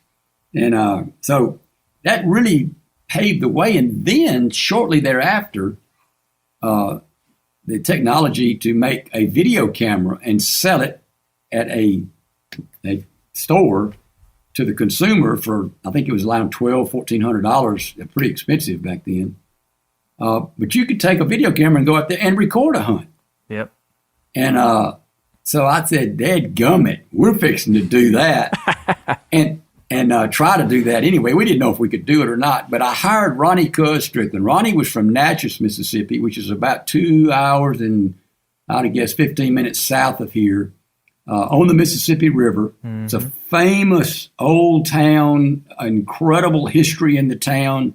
At one time, there were more millionaires in Natchez, Mississippi than in any town in the United States, all about cotton and pre-Civil War. It's incredible antebellum homes there, just tell a lot of history around the slave trade and all that. Thank heavens that's behind us now, but at any rate, Natchez is quite an historical town. That's where Cuz is from. And Cuz called me, and I didn't know who he was. He got my number somehow, and he said, man, this tape you've done is absolutely incredible, and da-da-da-da-da. So I went down there and sold. He was working in a sporting goods store, and I sold him more calls to sell. He bought them from a distributor. And one thing led to another, and I said, Cuz, we need to make a video, and I'll hire you, and you can quit the retail business. And he goes, let me go home and talk to my wife. And he had 2 little children at the time. And sure enough, he did it. And I bought him a truck. And he worked for that first year and a half. And we all got to be friends with Mossy Oak. I had originally endorsed Mossy Oak in 1986. That year with Cuz was 1987. Yep. And so anyway, one thing led to another, became real close friends with Toxie Hayes, who founded Mossy Oak, Bill Sugg, who was his chief operating officer, and then all the guys there. And I told him, I said, I can't keep up. Cuz I'm growing too much and I ain't got the money. So Cuz went to work for Mossy Oak, and he's been there ever since, but he kept videoing for us and we kept working together. And what a delight Cuz is. He can sure tell a story and make you laugh, and he can show hunt a turkey. Yeah, that I like I said, I just started watching that video, and I just to hear some of the stuff you're doing in the morning with fly downs, and these are all the things that just have become staples of every dedicated turkey hunter's game. It's just amazing to see it, that many years ago, and that it's all like that playbook has maintained through the years. Yep, it's amazing. So after Cuz, Chuck Jones came on board, was a fantastic hunter. Ron Jolly did a fantastic job for years after that. And there's just several people have been a part of leading the team. Brad Ferris, Kevin Meacham, different ones have been just an incredible part of Jeff Sherwood, just an incredible part of building the truth. And for those people who turkey hunt, if they've never read The 10th Legion by Tom Kelly, oh, please people, get the book and read it, because it's about old Southern turkey hunting. An old Southern gentleman, Tom Kelly, he's still living. He's in his 90s. Yep. But he named the book the 10th Legion. And the reason for that is that the Roman Empire had a 10th Legion. And that legion became so great that when all the original members of the 10th Legion were gone and dead and gone and buried, the 10th Legion stayed great just because of what it was and what it became. And that was what happened to the truth. People, it was so great. The series was so much fun. It taught us all so much, because we learned a lot watching ourselves too. And it became what it was. It's another 10th Legion, so to speak. So I had Colonel Tom on the podcast last year. I went and visited with him in Bethesda, where he's living awesome. now. He's still got it, Will. He's still got it. He's still got it. He's just about to finish his next book too. Yeah. No, he's an amazing man. I've talked to him recently a little bit, and I hope to go visit him again. I hope to get him out in the woods. I think he thinks he can still get out there, and I know he can. Yeah. Well, you need to make that happen. I will. What was the turkey culture like back in the 70s? Because I know, that's when NWTF was in the turkey restoration was happening in earnest around the country. And what are your memories of kind of the community, the culture of turkey hunters as it kind of grew over time? That's an interesting question, Ben, and one that I'm glad you've asked. There was a lot of people that held turkey hunting very, very close to their chest. Fathers who turkey hunted definitely wanted to pass it on to their sons, or to someone close to them. But there were a lot of people, they didn't want anybody turkey hunting. It was so precious to them. They felt like that they were just going to have too much competition in the woods if everybody started turkey hunting. I didn't feel that way. I felt like the more people that we could get to enjoy the sport and go hunting, the better it would be for all of us in the hunting community. So I promoted the heck out of it. But the Southeast, Mississippi, Alabama, Andalusia, Bruton, oh my gosh, there's some old school turkey hunters down there. So there's a couple of things about the old way. The one time I was up in Greenville, Mississippi, and I was peddling my goods, and I had that cassette tape. Well, I take that back. I didn't have the cassette tape yet, but I just killed a turkey with a little pocket recorder that I just sat down next to me, and it had pretty good microphone on it. You could hear me yelp, and you could hear the turkey respond. And I cut at this turkey and cackled at this turkey, probably cut at him 3 or 4 times and cackled at him 3 or 4 times. So I'm in this store, and this old gentleman sitting there at this little area they had for people to sit, and I'm playing the recording to break the ice with a guy named Clyde McGee, who owned the store, the sportsman in Greenville. And you hear me calling, you hear the turkey gobbling, you hear me shoot. It was a really big turkey, real long spurs, 12-inch beard. And so it was a lot of fun for me to share that, And the old man got through, the old man said, "Boy, you call too much and you call too loud." And I looked at him and I said, "Well, sir, that turkey's mighty dead, and he did come." Well, you wonder, and I often wondered, why do these old timers that were hunting in the teens, the 20s, the 30s, 40s, 50s, 60s, why did they preach, yelp 3 times and shut up? It's because the calls you had to use and your understanding of a turkey's language. I mean, back then, if you had a good ear and a good memory for your ear, and you heard a turkey yelp or cackle in the woods, you were that lucky, then you remembered that, then you knew you could do it. But here we were in our world that we live in, remember the outliers, and we're recording stuff. I can play, we recorded a hen cutting the other day, and I can play that back again, and really understand her rhythm and her intensity. And a turkey started gobbling at that hen the other day, and we killed the turkey. So back then, you didn't have that great of calls. Well, take the story a little further. a lady gave me a call one time. I was born and raised into the restaurant business, and she was a customer. She gave me a call one time.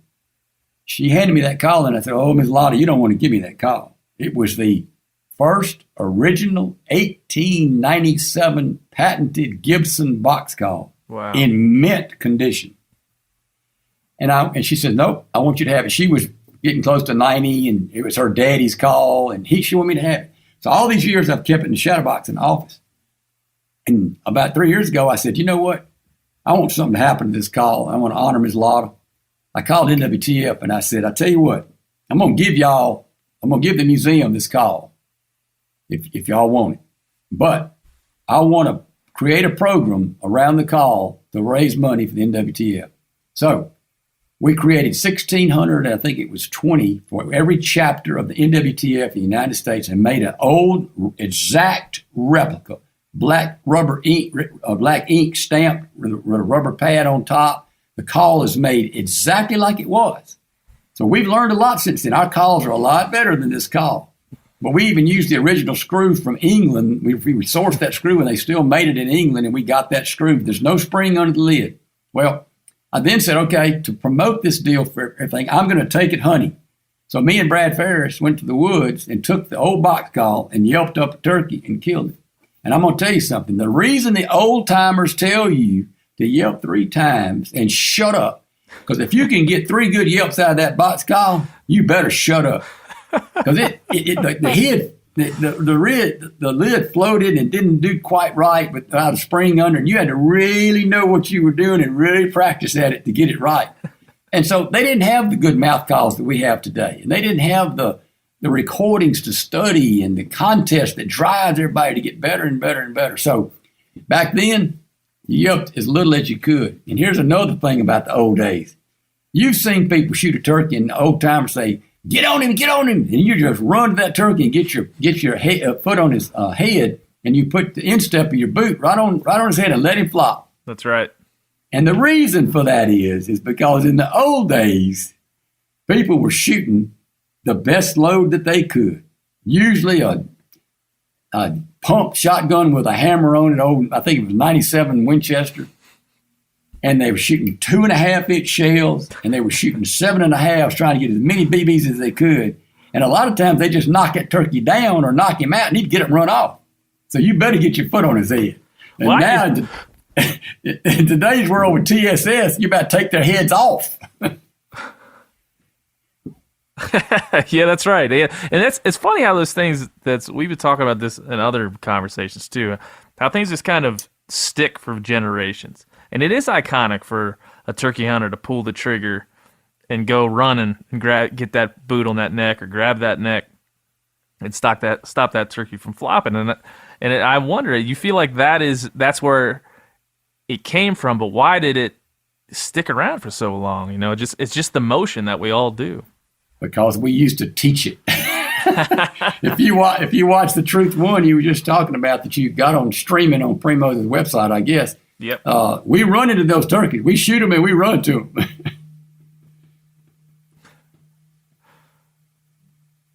Did I lose you? You got me still? I still got you. Perfect. Well, as time goes on, you know, like I said, there becomes more turkeys. You know, I got to actually walk in the museum down there at the NWTF with Dr. James Earl Kennemer last year and go through all the stories of the restoration of the wild turkey and all the crazy stories he's got about releasing them and transplanting them and all the work that they did. And over time, you know, things start to change. Did you ever remember a time where you just thought, man, there's this turkey thing is taking off. There's more opportunity. There's more excitement. There's more a larger community. Yes, we did. We sold many years close to 1 million DVDs of our turkey release. That's pretty daggum incredible. And talking about James Earl Kennemer, his wife is Mary Kennemer, and she was from Jackson, Mississippi, right, this main big town right where I live. And she was a customer, and her daddy was Jim. And they were customers in our restaurants, and I waited on them. And James, Earl, and Mary and I had dinner in 1977 at my restaurant. They were in town for an NWTF convention. And let me tell you what, he's been there and done that. He is a wealth of knowledge. He speaks from science. He speaks from understanding it and knowing it. And he has been such a major part of the NWTF. God, thank you for James Earl and his gift to all us turkey hunters, because we have been able to spread the turkeys in the United States, put them back in the habitat that they lost. You know, a lot of people don't understand why the turkeys went downhill so bad. The main reason they went downhill so bad in the Southeast, especially, was during World War II. Whoever stayed home, they had to put food on the table. And the country was rural back then. And they would dig a small little trough, and they'd get at one end of the trough and build the blind, and they'd fill that trough up with corn. And when that flock of turkeys came to feed out of that trough, they'd rake that load right down the middle and kill as many of them turkeys as they could, because they were trying to put food on the table. Those times changed, and we learned, and a lot of states began to develop their own game and fish departments and have laws, and thank heavens that they did.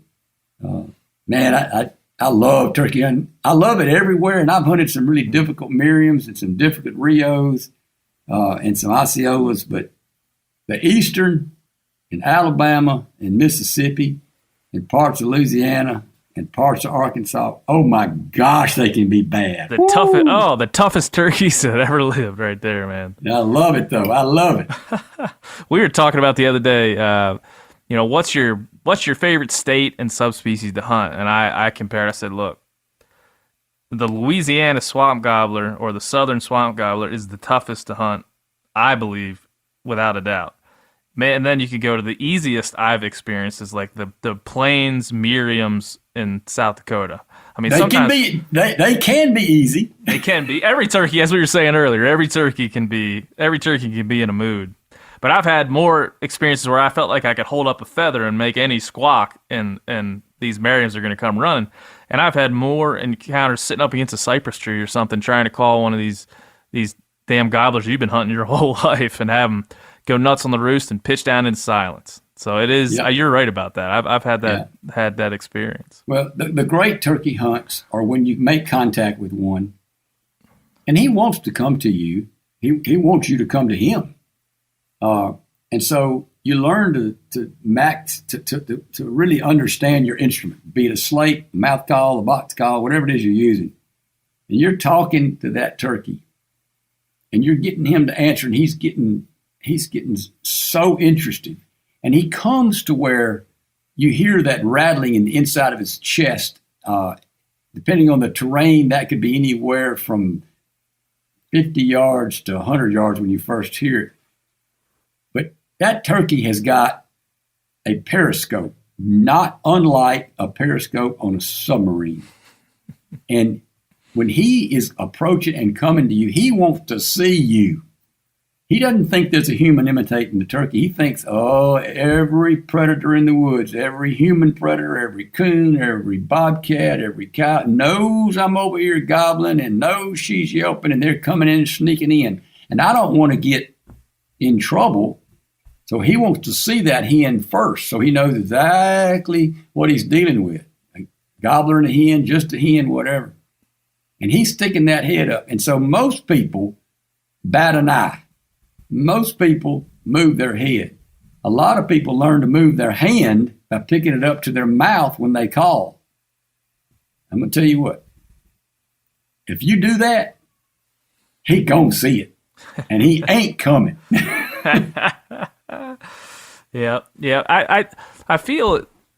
Do you feel like, when you're turkey hunting, and we could talk about the million things that are kind of the keys to success? Is it understanding the conversation? Is that the top thing you have to get right? No, it's part of it. The top thing you got to get right is where to sit down. The second thing you got to get right is do not move. If I know if I've got the opportunity and I know I'm going to be sitting there very long, I'm going to cut a few little bush tops or whatever and place right there in front of me, just something to break me out.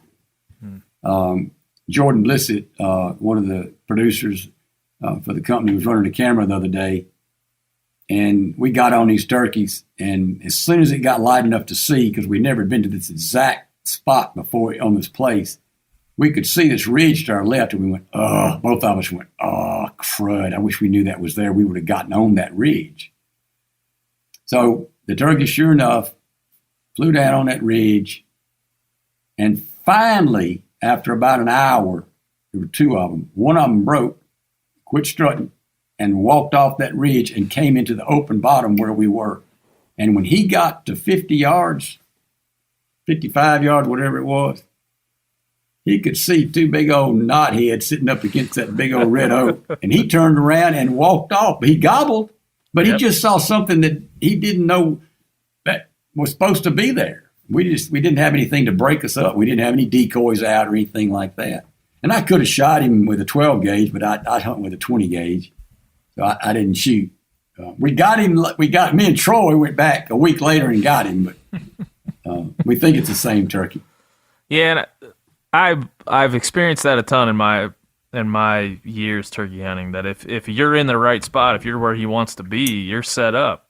And do you feel like at that point it's yours to mess up, or are there other things that hunters can do to kind of tighten up their game? Well, one of the things you can do to tighten up your game, depending on the terrain in different parts of the country dictates what a turkey is what his behavior is and what he's going to act like. If you hunt them I hunted on the Oglala Sioux Reservation in South Dakota, and oh my gosh, they have very few trees, and when they get out there in the open, you don't have a hunt till they come back in the afternoon. You better understand that, or you're not going to come home successful. But a lot of people don't. They go straight to a turkey, especially in the morning early. They get too close to a turkey. They try to get within 100 yards of his tree, and then they start yelping at the turkey, or they yelp to him, and the turkey's up in the tree looking down going, well, honey, if you're already on the ground and you're already down there, why don't you walk under my tree and I'll fly down to you? And they don't understand why the turkey flies the other way and gobbles as he walks off. The hen ain't going to come to him, which is the way it's supposed to, then he ain't interested. So if you back off 200, 250, you're just far enough away that gobbler has to hunt you. He said, dadgummit. She's not. I'm gonna go over and show her how pretty I am. So a lot of times that can turn it around. But if a turkey gobbles and he is above you, you're more than likely not going to be able to call him to you. Yeah, you're going to have to get equal or above him. And why is that? Well, it's just instinct. It's just what the turkey's born with. He's making a living every day. His living every day is staying alive. And his eyes and his ears and his knowledge of the terrain keeps him that way. So if he's coming down a hill and he's gobbling or the turkey's yelping to him and he's coming, once again, we go back to that scenario. Every predator in the world knows it. If he runs into danger coming downhill, he's got to turn around and try to run uphill. If he's going uphill, I'm talking about when he's going to a calling turkey or somebody who's imitating a turkey. They go up and down hills all the time. But in a hunting situation, if you're above that turkey and he's coming uphill and he sees danger, all he's got to do is turn and squat and push off with them monstrous drumsticks he's got, just like a catapult on a Navy Air Force carrier, and he's gone. He's gone in milliseconds. And so learn to get even with him or above him. Now it's the opposite for elk. A bull elk, he wants to come from above because he's got the advantage and he knows it. The bull elk usually won't come from you from above. He'll circle around and get even with you, or he'll circle around and get slightly below you. He wants to see that. He wants to see that other elk. He doesn't like to come from below. He likes to come from above because he's got the advantage. Yeah, and that's like a lot of hunters out here in the west, like in the western states, that are starting to get into turkeys more and more. I find that's the first thing I always tell people: you got to be above him. If you can't get above him, don't even worry about it. Just find out where he wants to be and get there, but don't be aggressive if you can't get there. So it's awesome to hear you say that. Are they, in terms of just staying on the topic of where you want to set up or how you want to approach a setup, is there any other golden rules just to where you put your butt? Sometimes you get close enough to the crest of a ridge, so when he sticks his head up, the problem is if you got rules where you've got to be a bearded, a mature gobbler, he sticks that big old periscope up, you might be able to shoot him, but you can't see his beard. Yeah. So you want to be able to make him hunt you. He's hunting you, and you want to give him the opportunity to make an approach that you can see him before he sees you. So if you got a buddy and you want to let your buddy back up a little bit, that gobbler's going to think you're a little bit further away, and he may close the distance. If you do that, that's fun to try to do, but I suggest only one person has a loaded gun, because one thing and another, next thing you know, your buddy's moved and you didn't know it, and somebody gets too aggressive and they see a movement, and you're going to end up in an hunting accident. And yeah, you got to keep that in mind. One of the things I've been thinking about lately is how to approach a roosted turkey. Now, there's a lot of scenarios, right, where you can, like you said, you can back off and kind of, make sure he understands that something's there and you understand where he is, and when he hits the ground, you can start the conversation. What's your philosophy for hunting off the roost? I've found less success hunting birds off the roost and more success for laying back, getting where I think they want to go, letting them fly down, and then letting them come to me. But I'm wondering what's your roost philosophy? Well, there's a guy named Mark Yarborough from Greenville, Mississippi, and he said something one time. We were hunting with him, been 30 years ago. He said, "Roosted ain't roasted," and how true that is. Just like right. You just said, you are right. Roosted ain't necessarily roasted. You're right. Down the south, we've got fantastic sloughs and swamps with water. And a turkey likes to roost over water. And a lot of times these sloughs are very wide. They may be a mile wide.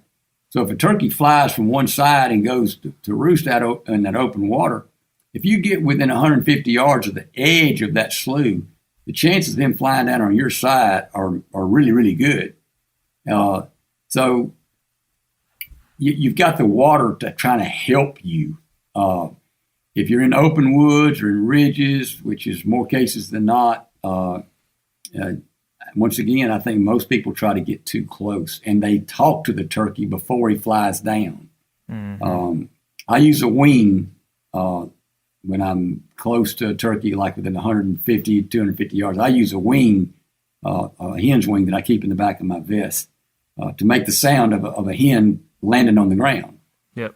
She jumps off the limb, she sails, and to break her fall right before she gets to the ground, she and lands, and then purrs and clucks. If I hear the gobbler leave the limb and I hear his wings, I'm gonna cackle at him, and there is no better cackle than somebody who's got a fantastic ear and knows how to use a mouth call, or somebody who knows how to use a box call. Yeah. The tall timber Gabriel that we put out, it was a call that I've had personally from my own use for years, and we put it out 2 years ago.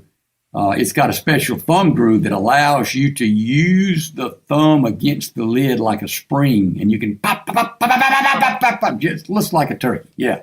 And it I'm telling you what, once that turkey's convinced you're the real thing, it sure does help. Just don't move.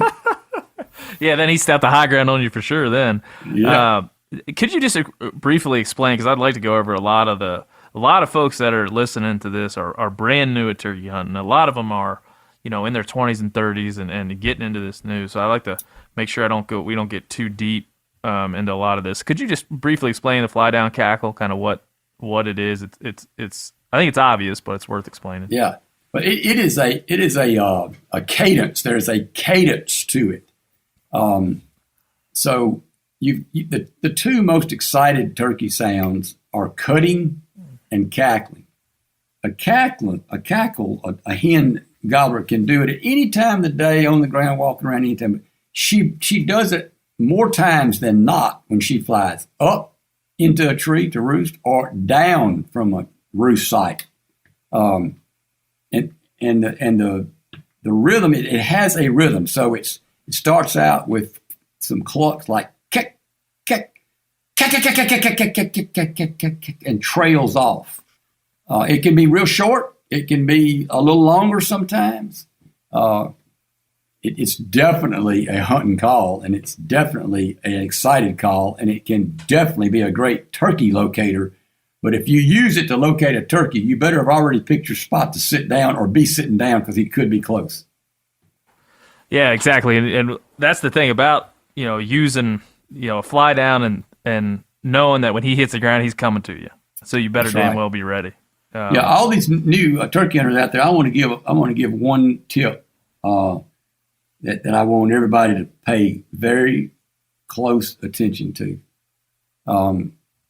There are a lot of ticks with the warmer weather in a lot of parts of the United States, and ticks aren't dying off like they were. There's a lot of ticks out there of different types. And the ticks are carrying diseases this day and time that we don't want.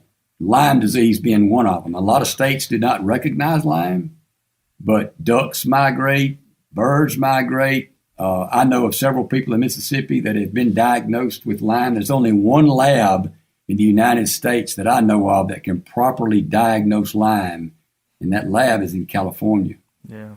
And then there's a tick that you can look it up. You can just Google tick red meat disease. Alpha-gal syndrome.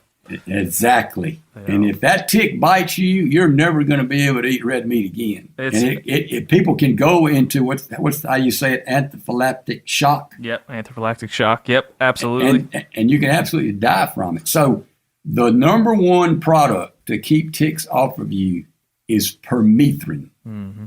Permethrin, and it is a insect repellent that you spray on your clothes, on your tent, on your chair. You might be sitting outside your tent. Let it dry, and then I don't wash my clothes the whole turkey season. I treat them very well before turkey season. I might touch them up once or twice during the season, but you're good to go for the rest of the season. And I use DEET, at least a 25% DEET product like Cutters or Off or something like that, and I spray my top of my boots and around my waist and my mask and my gloves for chiggers and other things. Even permethrin to keep chiggers off. But yep. I just caution the new turkey hunter, protect yourself from being bitten by a tick. Yeah, it's a beautiful time of the year to be outside, but boy, there's some danger there. I living in Texas for the last couple of years here when I was working at Yeti, it's a dangerous time to be outside. I mean, if it's not a rattlesnake, it's a Lone Star tick that's going to crawl on you and bite you and inject you with a protein that's going to make you allergic to red meat. And the ultimate irony of ironies. Isn't that something? Yeah. Some people can't even eat chicken. Yeah. No, I remember years ago when I heard about it for the first time, I thought, well,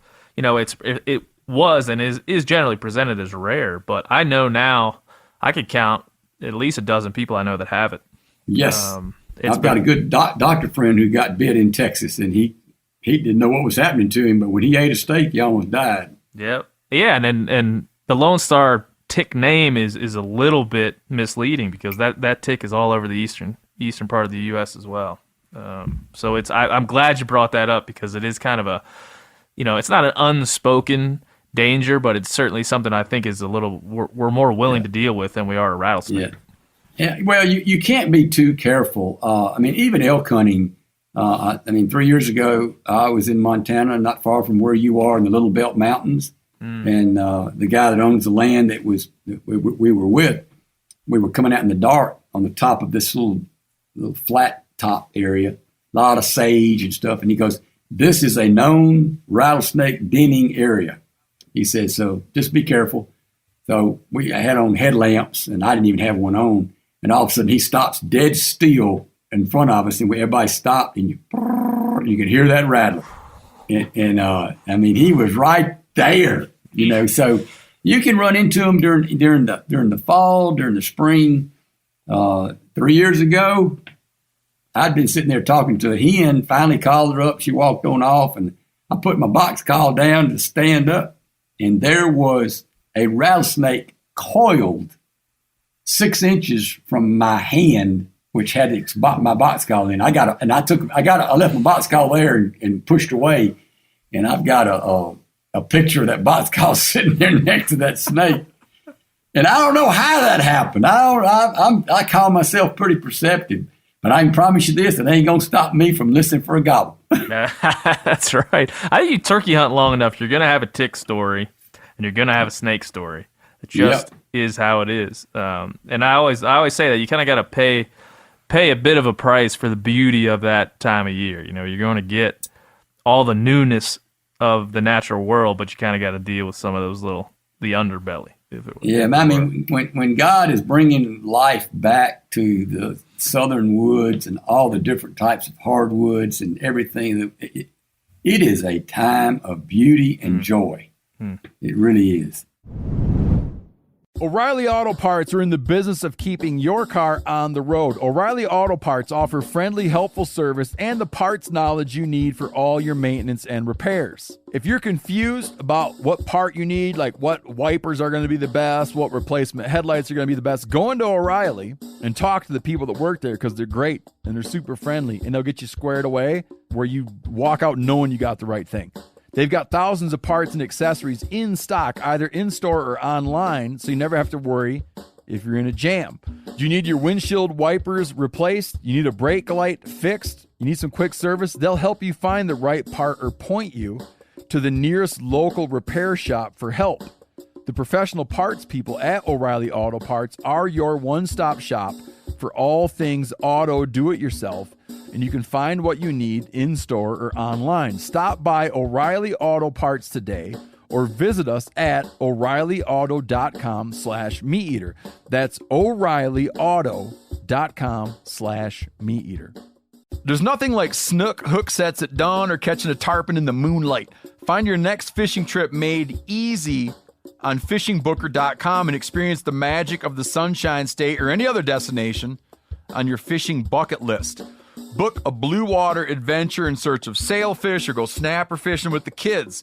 With over 6,000 captains and trips to choose from, planning your next one just got a whole lot easier. Download the Fishing Booker app on the Google Play or App Store or visit them online at fishingbooker.com to book your trip today. You ever get that feeling you're stuck inside staring at screens and a primal urge kicks in? You crave wide open spaces, fresh air, the chance to connect with the land? Well, maybe it's time to find your own piece of the wild, but searching for property can be a maze. That's where Land.com comes in. They got millions of listings across the country, from mountain ranches to hidden fishing holes. Their search tools are like a seasoned guide helping you narrow down what you want. Land.com isn't just about buying and selling. It's about finding a place to hunt, fish, explore, or simply sit by a campfire and listen to the crickets. So head over to Land.com today to turn one day into today, because trust me, there's nothing quite like the feeling of standing on your own piece of earth. You know, turkey hunting for me it's something. I was trying to explain this to my wife being in the quarantine right now, and all I've been thinking about is turkeys for about 2 weeks, and I've been taking my son out to scout every night. We go out, and he actually is getting a little burnt out on driving around in the truck with Daddy and jumping out and running river bottoms and up ridges and looking for turkeys. I just felt how old is he? He's like 3.5. So okay, don't burn him out. That's too young to burn him out. I know. She had to sit me down and say, "Hey, look, I think maybe he's not quite equipped the way you think he is to kind of go so hard, drive around for 2 hours in the truck, and then get up and run around." I said, "Okay, I'll back off." But I had to explain to her. I said, especially in this quarantine time when a lot of folks are locked inside, I have this thing to me is kind of like, I don't want to be overly dramatic, but it's kind of like salvation. Like knowing that it's coming, I know I've got this excitement and joy for this very brief amount of time every year that I can be outside and interacting with nature in this way. So it's this this overwhelming sense that this thing is coming and it's got joy baked into it, even with success and failure. I'm going to know that this is my time of year, I feel. And so I was just explaining that to her. Do you have a similar notion about it, or how you would explain it to folks why you love it so much? Yeah. When I realize that there's a good chance that I can go into the woods and sit down and make contact with a gobbler, and he will come to me gobbling, and I have got to see him before he sees me, and I cannot move. I don't want him to. I can't stand it when I spook him. Yeah, there's a part of me that starts grinning. I mean, here it is, a beautiful day, and I'm sitting here doing a podcast about turkey hunting because I love it. You know, I absolutely love it. And let me tell you something. Your son, what does he have a sweet that he like? Popsicles? What does he like? He does. He likes chocolate milk. He's a big fan of that. Okay, well, you take a little soft cooler with some chocolate milk, and you let him know he can have chocolate milk every time he locates you a turkey. At 3.5, he's probably got ears as good as an elk. That's right. And he can hear them further than you can. Yeah, he said the other day when I was taking him out, and this is like our 5th day in a row running around together. He just said, "Hey, could we go to a store or something?" I said, "What do you mean?" He's like, "Well, we've been looking for turkeys for a long time." So I had to learn to back off, but I get that chocolate milk. I bet that would work. Yeah, have you heard any? Yeah, we've heard some over here. I've located some. This is only my 2nd year in Montana, and it's so different, from living in Texas and growing up out east. It's so different just because you're looking for, either access to private property via permission or just, there's small chunks of state ground here on some of our river systems and some of our riparian areas. And so really for me, it's just discovery right now, which is really fun, man, to discover a new area, to go find a turkey and to hear them gobble is feels really cool. Yeah. The Onyx Hunt app has really been a godsend. I don't know how I ever did it without it. All those innovations that you've probably seen over your life, that's got to be there again, like the exploration of a state like Montana would be absolutely nothing of what it is right now. Without we used to triangulate. We had maps, and we were trying our best to figure it out, and it was difficult. I drew a tag for elk one time. It's in New Mexico. The Valladolid. It's we draw it one time. It's the only time you ever get to go. And learning that place took a lot of time and foot power, But I tell you, with these new technique, these new technology we've got, and I do embrace that. That's pretty darn cool. Yeah, my dad has turkey hunted when he was around my age, and then quit for the last 30 years. He's getting back into it. So I was showing him Onyx Hunt the other day, and he kept saying, "Really? Really? Oh, really?" Yeah, if you got it, you have no excuse. That's right. Yeah, that's right. I didn't know I was across the line. I've had a few. We had a landowner out in Colorado a couple of years ago that we were hunting mule deer, and we were standing up on this spot. He was like, "Well, this is where I normally glass roam, and down over this little ridge here is the end of our property." And I looked on Onyx, and I was like, "Sir, that's we're actually standing on someone else's property right now." And he said, "Well, son of a bitch, I've been doing this for 30 years. This is the dangers of it. Yeah, no doubt. There's somebody sent me a funny the other day, and it was one of those things that comes off, I don't know who creates them. Some guy, he's looking real serious, and he goes, so man made property lines, and God made the wild turkey. So I'm going with the big man." There's been so many times where, I'm sure you've had this happen where you call a gobbler in, he hits that fence, some 3-strand barbed wire fence that's the property line. He hits that fence and hangs up, or hits that creek bottom and hangs up, and you're just desperate to make that last little bit of country. Yeah. Sometimes the best thing to do is to back up and make him That's come right. to you. Well, let's really. I don't want to let you out here without going over just kind of running through every call and just kind of getting your comments on each one. When to use it. Why a turkey is making that particular sound. I think you would start with a cluck because that's probably the thing you hear the most out there. Well, I kind of tell people, don't use a cluck by itself. Depending, especially on the turkey's posture, if another turkey can see another turkey, a cluck can be really close to a putt. Now, a real hard putt is nothing like a cluck. Yep. But it can be interpreted that way. So I always throw in a purr or a yelp. So I'll and purr. I'm doing all that with my voice, but you just want to throw something in with the cluck. And they do that when they're content. They can do it very low. A hen can yelp very coarse. Some people say a gobbler's real coarse when he yelps. Well, I've heard gobblers that were just the most beautiful hen sounding yelp I've ever heard, and I've heard hens that were the most coarse. I had a hen the other day that was coming up on us. We got video of her and real close to us, and she was just yelping so pretty, and then we yelped like a jake back at her, and she copied us.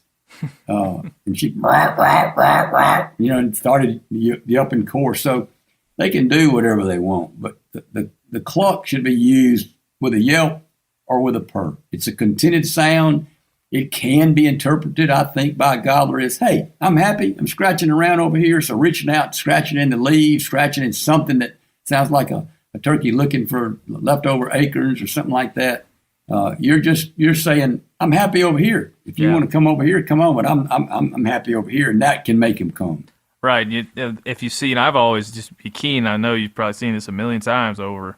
Just a hen out in the field, just kind of pecking away. Having lunch or whatever. She is clucking and purring and kind of making those contented sounds while she does it usually. Yeah.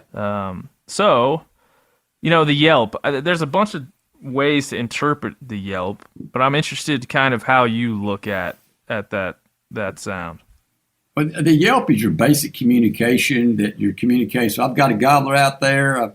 I've got him. I heard him gobble at a crow. I sat down, and probably the first thing I'm going to do is I'm going to yelp at him 3 times. Wow, wow, wow. Now, the intensity with which you yelp, the pitch with which you yelp, can say a lot of whether that hen is just yelping because she's just yelping or she's yelping communicating to a gobbler. So remember that intensity is brought on by the pitch and how sharp the yelp can be. You can change that. I should have sat down with a slate collar or something so you could hear it. But the yelp is, there's just so many different ways to yelp. A lot of times when I'm trying to find a gobbler, I will stop. I'm looking around and saying, if he gobbles, I can sit down right here, right by this tree, and I'll yelp, what's I call a lost yelp. And I'll yelp, yelp, yelp, yelp, yelp, yelp, yelp, yelp, yelp, yelp, yelp, yelp, yelp. And I don't hear nothing. And then I'll cut. Pop, pop, pop, pop, pop, pop, pop, pop. And just try my best to get a gobbler to react to that and to gobble. If he does, I'm ahead of the game because you can't. Well, some people may be good at hunting them if they don't gobble, but I'm not any good if they don't gobble. Me either. I've not yet met a guy that can hunt them without gobbling. Depending on the country, I imagine. Yeah. I know there is that excited yelp. There's the kind of like you said, the locator yelp. Would you say, like, here's the playbook of different types of yelps, or are you just playing the conversation? Is that just like a couple of notes that you can bend in such a way as to kind of Yes, it is. infer? And anything goes, and you described it perfectly. Basic yelp, excited yelp, lost yelp. They use the yelp in many different ways to communicate. So try and see what works. Every turkey that I talk to, I'm taking his temperature by what I'm doing and his reaction to it. And once I can kind of feel what his temperature is, if he's gobbling and I'm yelping at him and I'm trying to act nonchalant, I'm not really excited yet, and all of a sudden a hen with him does something like she clucks and cuts at me like that, like she's aggressively doing something, and the gobbler gobbles right there, I'll do that back to that hen. And if you can, a lot of times you can get that hen to be very curious, and she will bring that gobbler to you. Yeah, I've had success with that a number of times, and I'm glad you brought that up, because if I get a hen out in front of me and I can get her working and I can piss her off, and she wants to circle the decoy and make a bunch of noise, making a racket, I've almost, I don't know, I can't think of a time where that didn't pull a gobbler in if there was one around. depending on the situation, unless he had 30 other hens with him or something like that. But that almost always does. This is one. There's another. The cut, I think, is a sound and an action for a turkey that often gets confused, like you were saying a little bit with the cluck. And is it an alarm? Is it an excitement? Like, what's your thought? It is definitely not an alarm. An alarm is going to be, and they're going to be upset. If you're looking at them, they're probably going to be going the other way. Yep. That is not to be confused with cutting. Cutting can be soft, very loud, more intense. It is staccato. It is no rhythm to it. We recorded 2 hens this year already, just right on camera, right next to us, just cutting their heads away. And one of them made a turkey gobble, and we ended up killing the turkey. It's an intensity, and I had one hen one time. I think Ron Jolly was running the camera, and that hen sat there and cut at us for 10 minutes off and on. She'd pause and slow down and go back to it. Finally she walked off, and I told Jolly, I said, I don't think there's a turkey within hearing, because he'd answer that. But cutting is a hen that is very, very excited, and she wants company. The cut is a staccato. And yeah, can you give the putt? Can you give us just a quick what a putt sounds like? It's not something you want to hear, but I don't have a call. Sitting here staring at me, I'd have to run to another room to get it. No worries. No worries. But at all. but the putt, the closest thing I'm going to compare it to is the bark of a cow elk. It's so sharp and it's so intense, it will jolt you. It's not as loud as a bark on a cow elk or a bull elk for that matter, but it's just really, really sharp. If you could just imagine, a cluck would be pop, pop, and a cut would be pop, pop. It's just much more intense, much shorter, and it's much more. It's just sharper. It's just terribly sharp. I think that covers. I know there's other things. I guess we shouldn't let this go without talking about Kiki Run, because I think Kiki Run is a little used call for the newcomer, but it's something they should certainly know about. Oh, no doubt. I know one time I was in Texas, and the only thing that would kill a turkey was a Kiki Run. Yeah. So a Kiki is a human expression of a turkey's whistle. When poults are born, they can't yelp yet, but they whistle.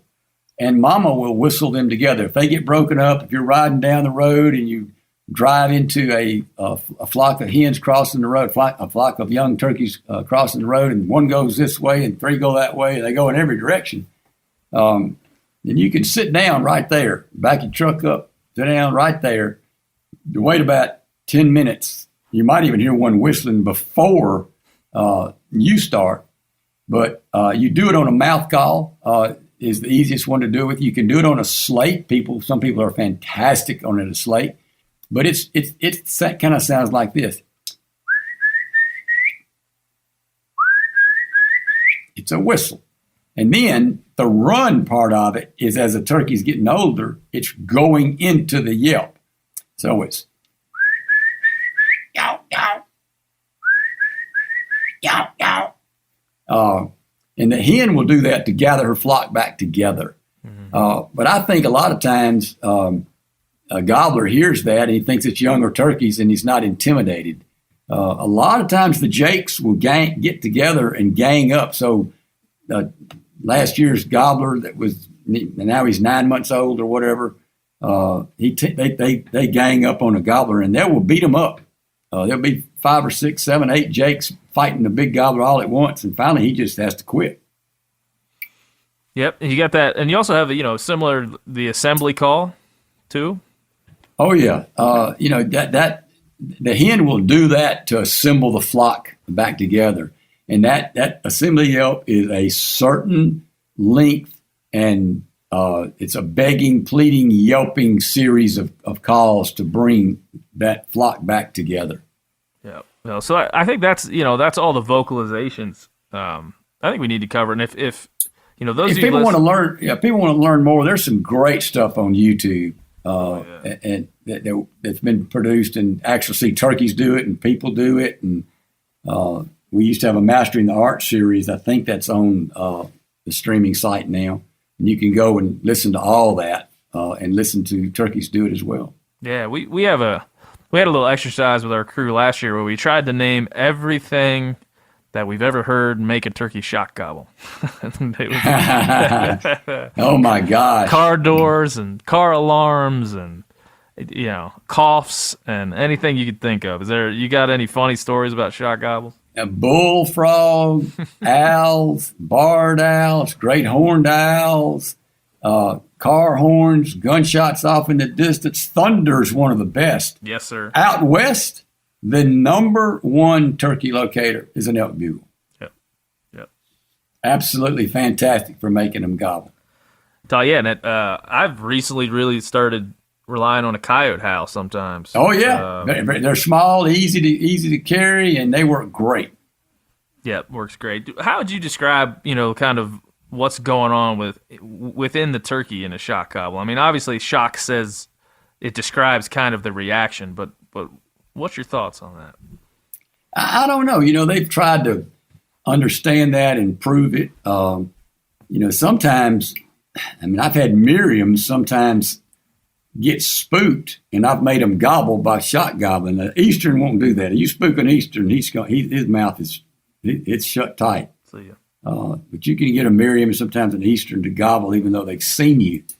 But they're reacting to that world that they live in. They're all keyed up. They're strutting and drumming, and that's a sound that new people need to understand. A lot of times you'll be sitting there calling a turkey, and he shuts up at 100 yards or at 150 yards. If he does, 50% chance he's coming to you, because he's going to quit gobbling when he starts making that move a lot of times, because he doesn't want some other critter to jump on him on the way. And the first thing you're going to hear is, yeah. And they can do that in half strut or full strut. It's a call. He's calling to the hen, and she can hear that a long way away. Yeah, and isn't that to me some of my favorite moments in my turkey hunting memory bank are when I'm sitting shotgun facing one way and from in behind me in some direction, and you know he's coming in, and you can't move, and the game is on. Yeah, that's right. That's fun. And it'll shake your bones too. I think that's one of those sounds, much like an elk bugle, that just is it seems like so unique and so vibrant. Yeah, I was crossing a barbed wire fence one time. I put my hand on the fence to lower the top wire so I could swing my leg over. And the fence on that staple on that bodock tree that was stapled to, that fence went, it's the horriblest sounding maybe yelp I've ever heard in my life, but a turkey gobble. And I went, and I was frozen with my leg half swung over the fence, and I'm going, did he gobble because he thought that was a yelp, or did he gobble because it was a high-pitched squeak? So I let the fence up and did it again. He gobbled again, and he was closer. Yeah, how would you? I mean, we've had this debate on this show many times. That sometimes my buddy Sam Sohol described one time that a turkey's like a puffed up Roomba, which is one of them robot vacuums that just kind of goes around the room. When it hits a wall, it goes a different direction. It hits another wall, it goes a different direction. And other times you feel like it's this all-knowing, all-seeing being that understands what you're doing before you're going to do it, and you can just never figure them out. So there seems like a void in the understanding of, when is a turkey either one of those two things, and what is he most of the time? Well, once again, the terrain a turkey lives in is going to dictate a lot of his behavior.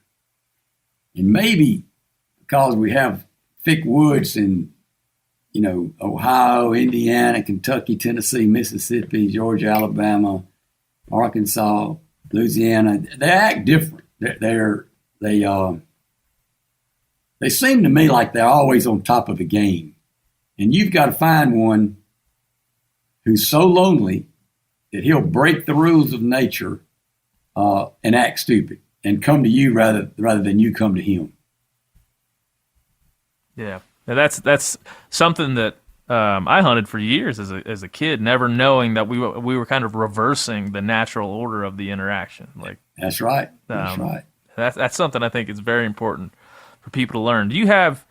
I've been loving since we've been locked down, and here in Montana we've been sheltering in place for a while, and haven't been able to see my friends and get to the office. And a lot of the hunting we're doing is alone or just with someone under your own roof. So it's just a different world, and I've come to enjoy just hearing hunting stories because I think it just helps with passing time, and it helps remember good times in the woods. Do you have a particular turkey that you battled with and either lost or won or a moment in time that's a story you'd like to tell? There's so many. I don't know when I started it, but fairly early on, there's a thin aluminum metal little label that the garden industry uses to label roses. And you write on it with a ballpoint pen, and it indents the metal, and you don't ever lose the imprint. The ballpoint pen may or may not put ink down, but if that goes away, you still have it. So I started taking my beers and putting a rose label on every one of them and writing down the date. It's something that would make me remember the hunt. I've got, I don't know how many, I got 200-300 beers in a big, huge old glass jar that was in a country store there at my office. That's not all of them. Some of them are here, but grabbing one of those and trying, I'd love to grab those sometime and go back and think of ones that I just don't think of every day. But one of the turkeys that I'm thinking of, I told the story the other day, and I named the turkey Mr. Moss because he lived on a hill that was covered with Spanish moss. And he was given to me by the landowner. When I got to the landowner's house that morning to go turkey hunting, he asked me where I was going to go. And I said, wherever you tell me to go. He says, well, I know that. And he's the boss. You got to check with him. You don't tell him where you want to go. Yeah. So he said, well, I'm going to go down here in the swamp. Why don't you go over there on that hill where all that Spanish moss is? We've been after a turkey over there for 4 days, and we can't do nothing with him. Well, when anybody gives you a turkey, and they kind of have him named or do have him named, I don't know that that's a gift or not. But I needed some MRI. I needed some most recent information. So I said, well, that hill, you put gravel on that hill, yeah. So where are you? Are you driving up that top of that hill? Yeah, we drive up the top of that hill, and we park right there, and he gobbles 2 ridges over.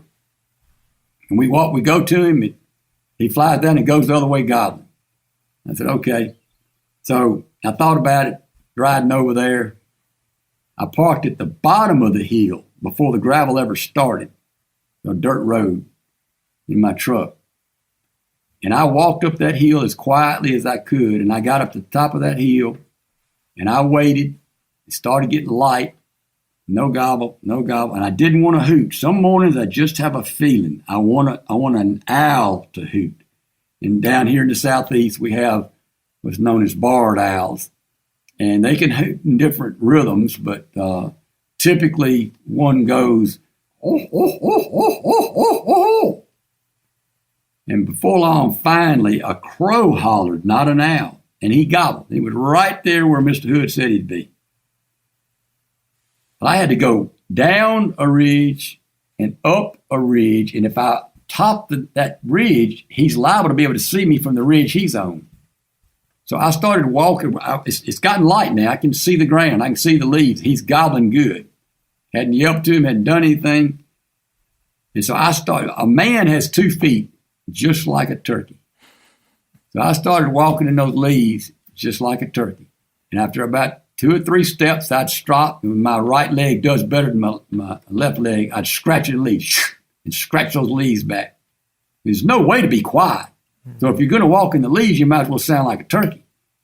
He really started gobbling.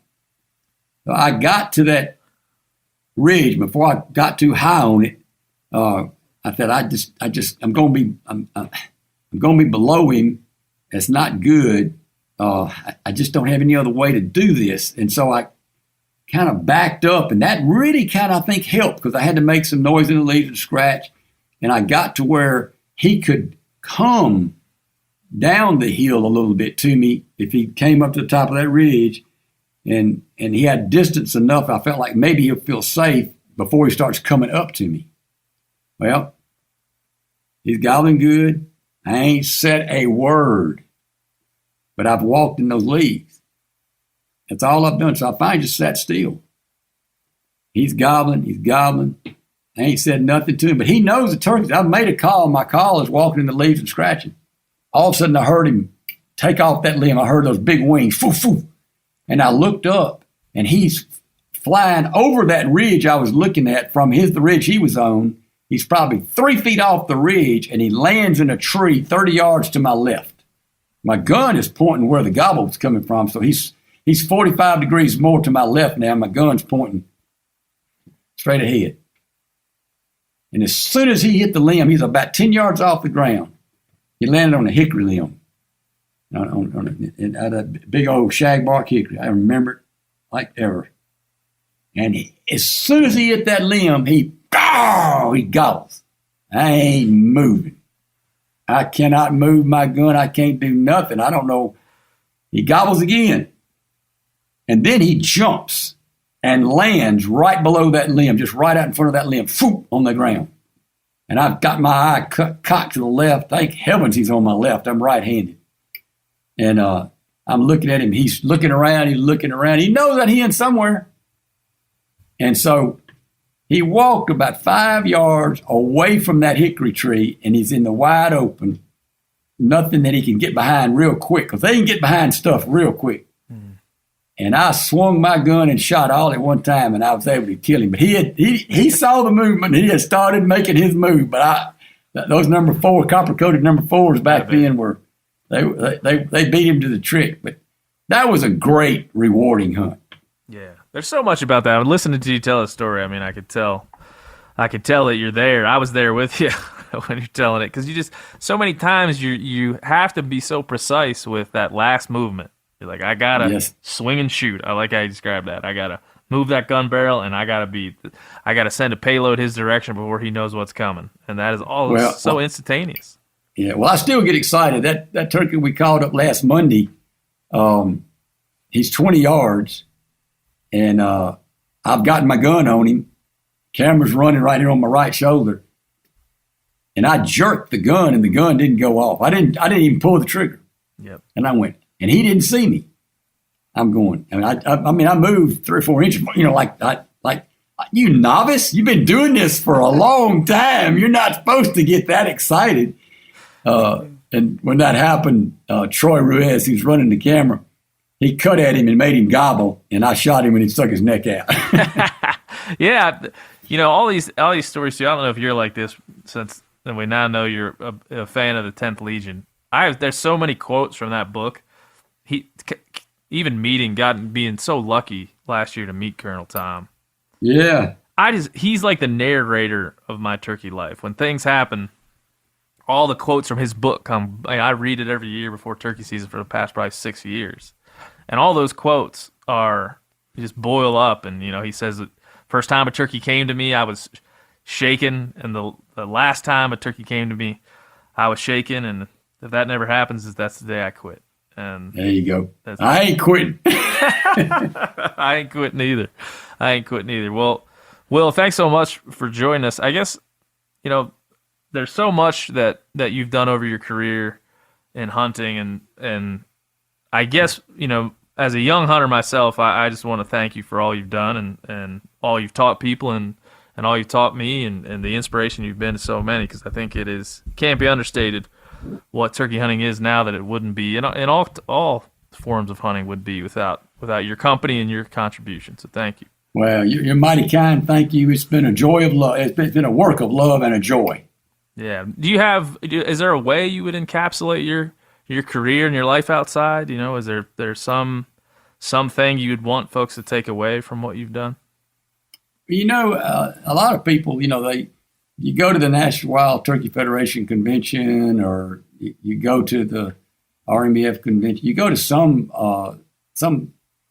grassroots conservation organization that you've been a part of, or that you've been in that world, and it just seems everybody knows you. And it is such an honor, and it is so humbling, because I am not the best turkey hunter. I'm not the best elk hunter. I'm not the best hunter. I just love it. I love sharing it. And God blessed me, allowing me to make a living doing it. I guess I just have to say that I'm humbled and thankful.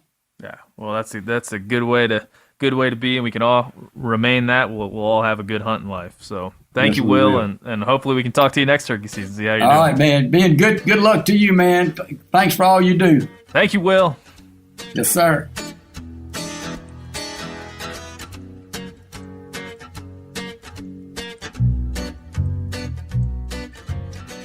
That's it.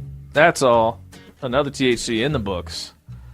I had fun, and I'm having fun. I'm glad to be hunting again. I'm sad, Phil, that you're not hunting, and I'm looking to bring that 2.5 up to at least a 3. And I feel like you only put the 0.5 on there to be nice to me. Is that true? No, I'd say 0.5 is accurate. That's accurate. Okay. Yep. Well, we'll try to get you a few more fractions on there coming up sometime. But again, I don't know when, Phil. Maybe you'll have to become a deer hunter now. It's something to note that so many people that wanted to start their hunting career this spring are now without a hunter safety course, without a public learning of the hunting trade. So that's just another one of the many difficulties of this quarantine time. So very interesting. But I will tell you, Phil, I want to see if you're excited for next week. You know who's coming up next week? I do. Am I supposed to pretend like I don't, though? No. I don't know if you're paying attention to our communications. Robert C. Jones. Oh my gosh, Robert C. Jones. I have been looking forward to talking to Robert C. Jones, Dr. Robert C. Jones, since last summer when we had our first vegan and hunter sit down in California. And now Robert is coming back next week. I've been studying up. I've been sharpening my mental acuity. I've been reading dictionaries and thesauruses. I've been thinking about why we hunt and the ethics around it and how I would explain it to other people. And I can't wait to test those abilities on Robert and his philosophy background and his veganism background and animal rights background. So if you like that podcast last year, you're going to like this one. It's coming up next time on THC. Stick with us. Say bye, Phil. Goodbye.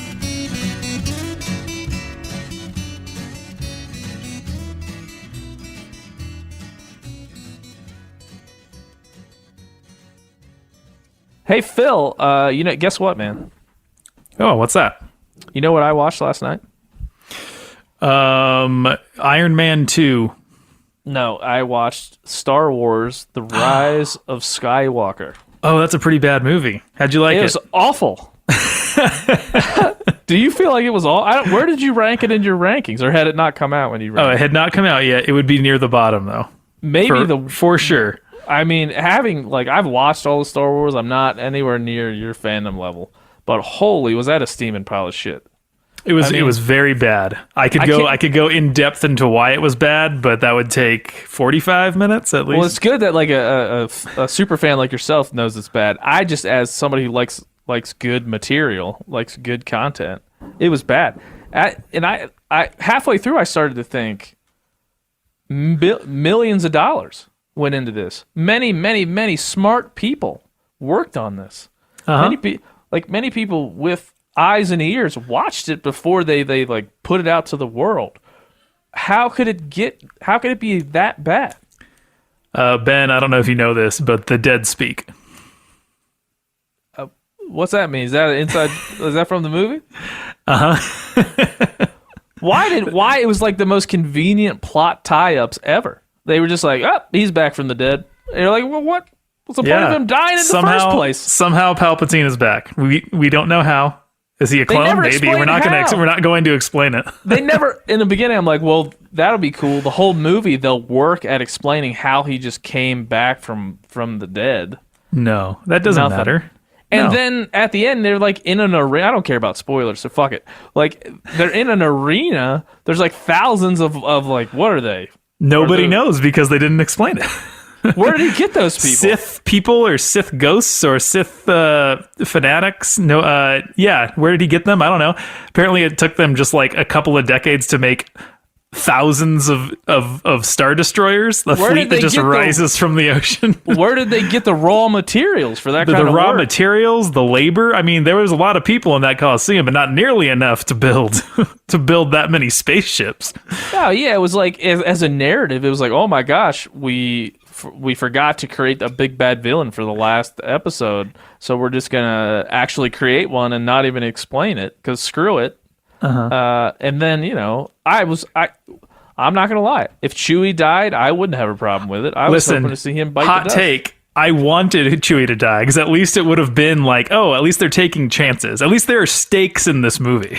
Instead, Chewie dies and then he comes back 5 minutes later. Like, You're no, okay. there was 2 ships. Like, where was the other ship? Why didn't we see the other ship? How did we see that ship and not? Anyway, listen, people. This is the post-credit sequence everybody didn't want. That's why it's here. This is the longest one yet. It It could go on for so much longer, too. Anyway, I watched it. I thought of you at the end because I felt the pain that you, as a super fan, must feel after being so highly. It's like the most letdown I've felt for you.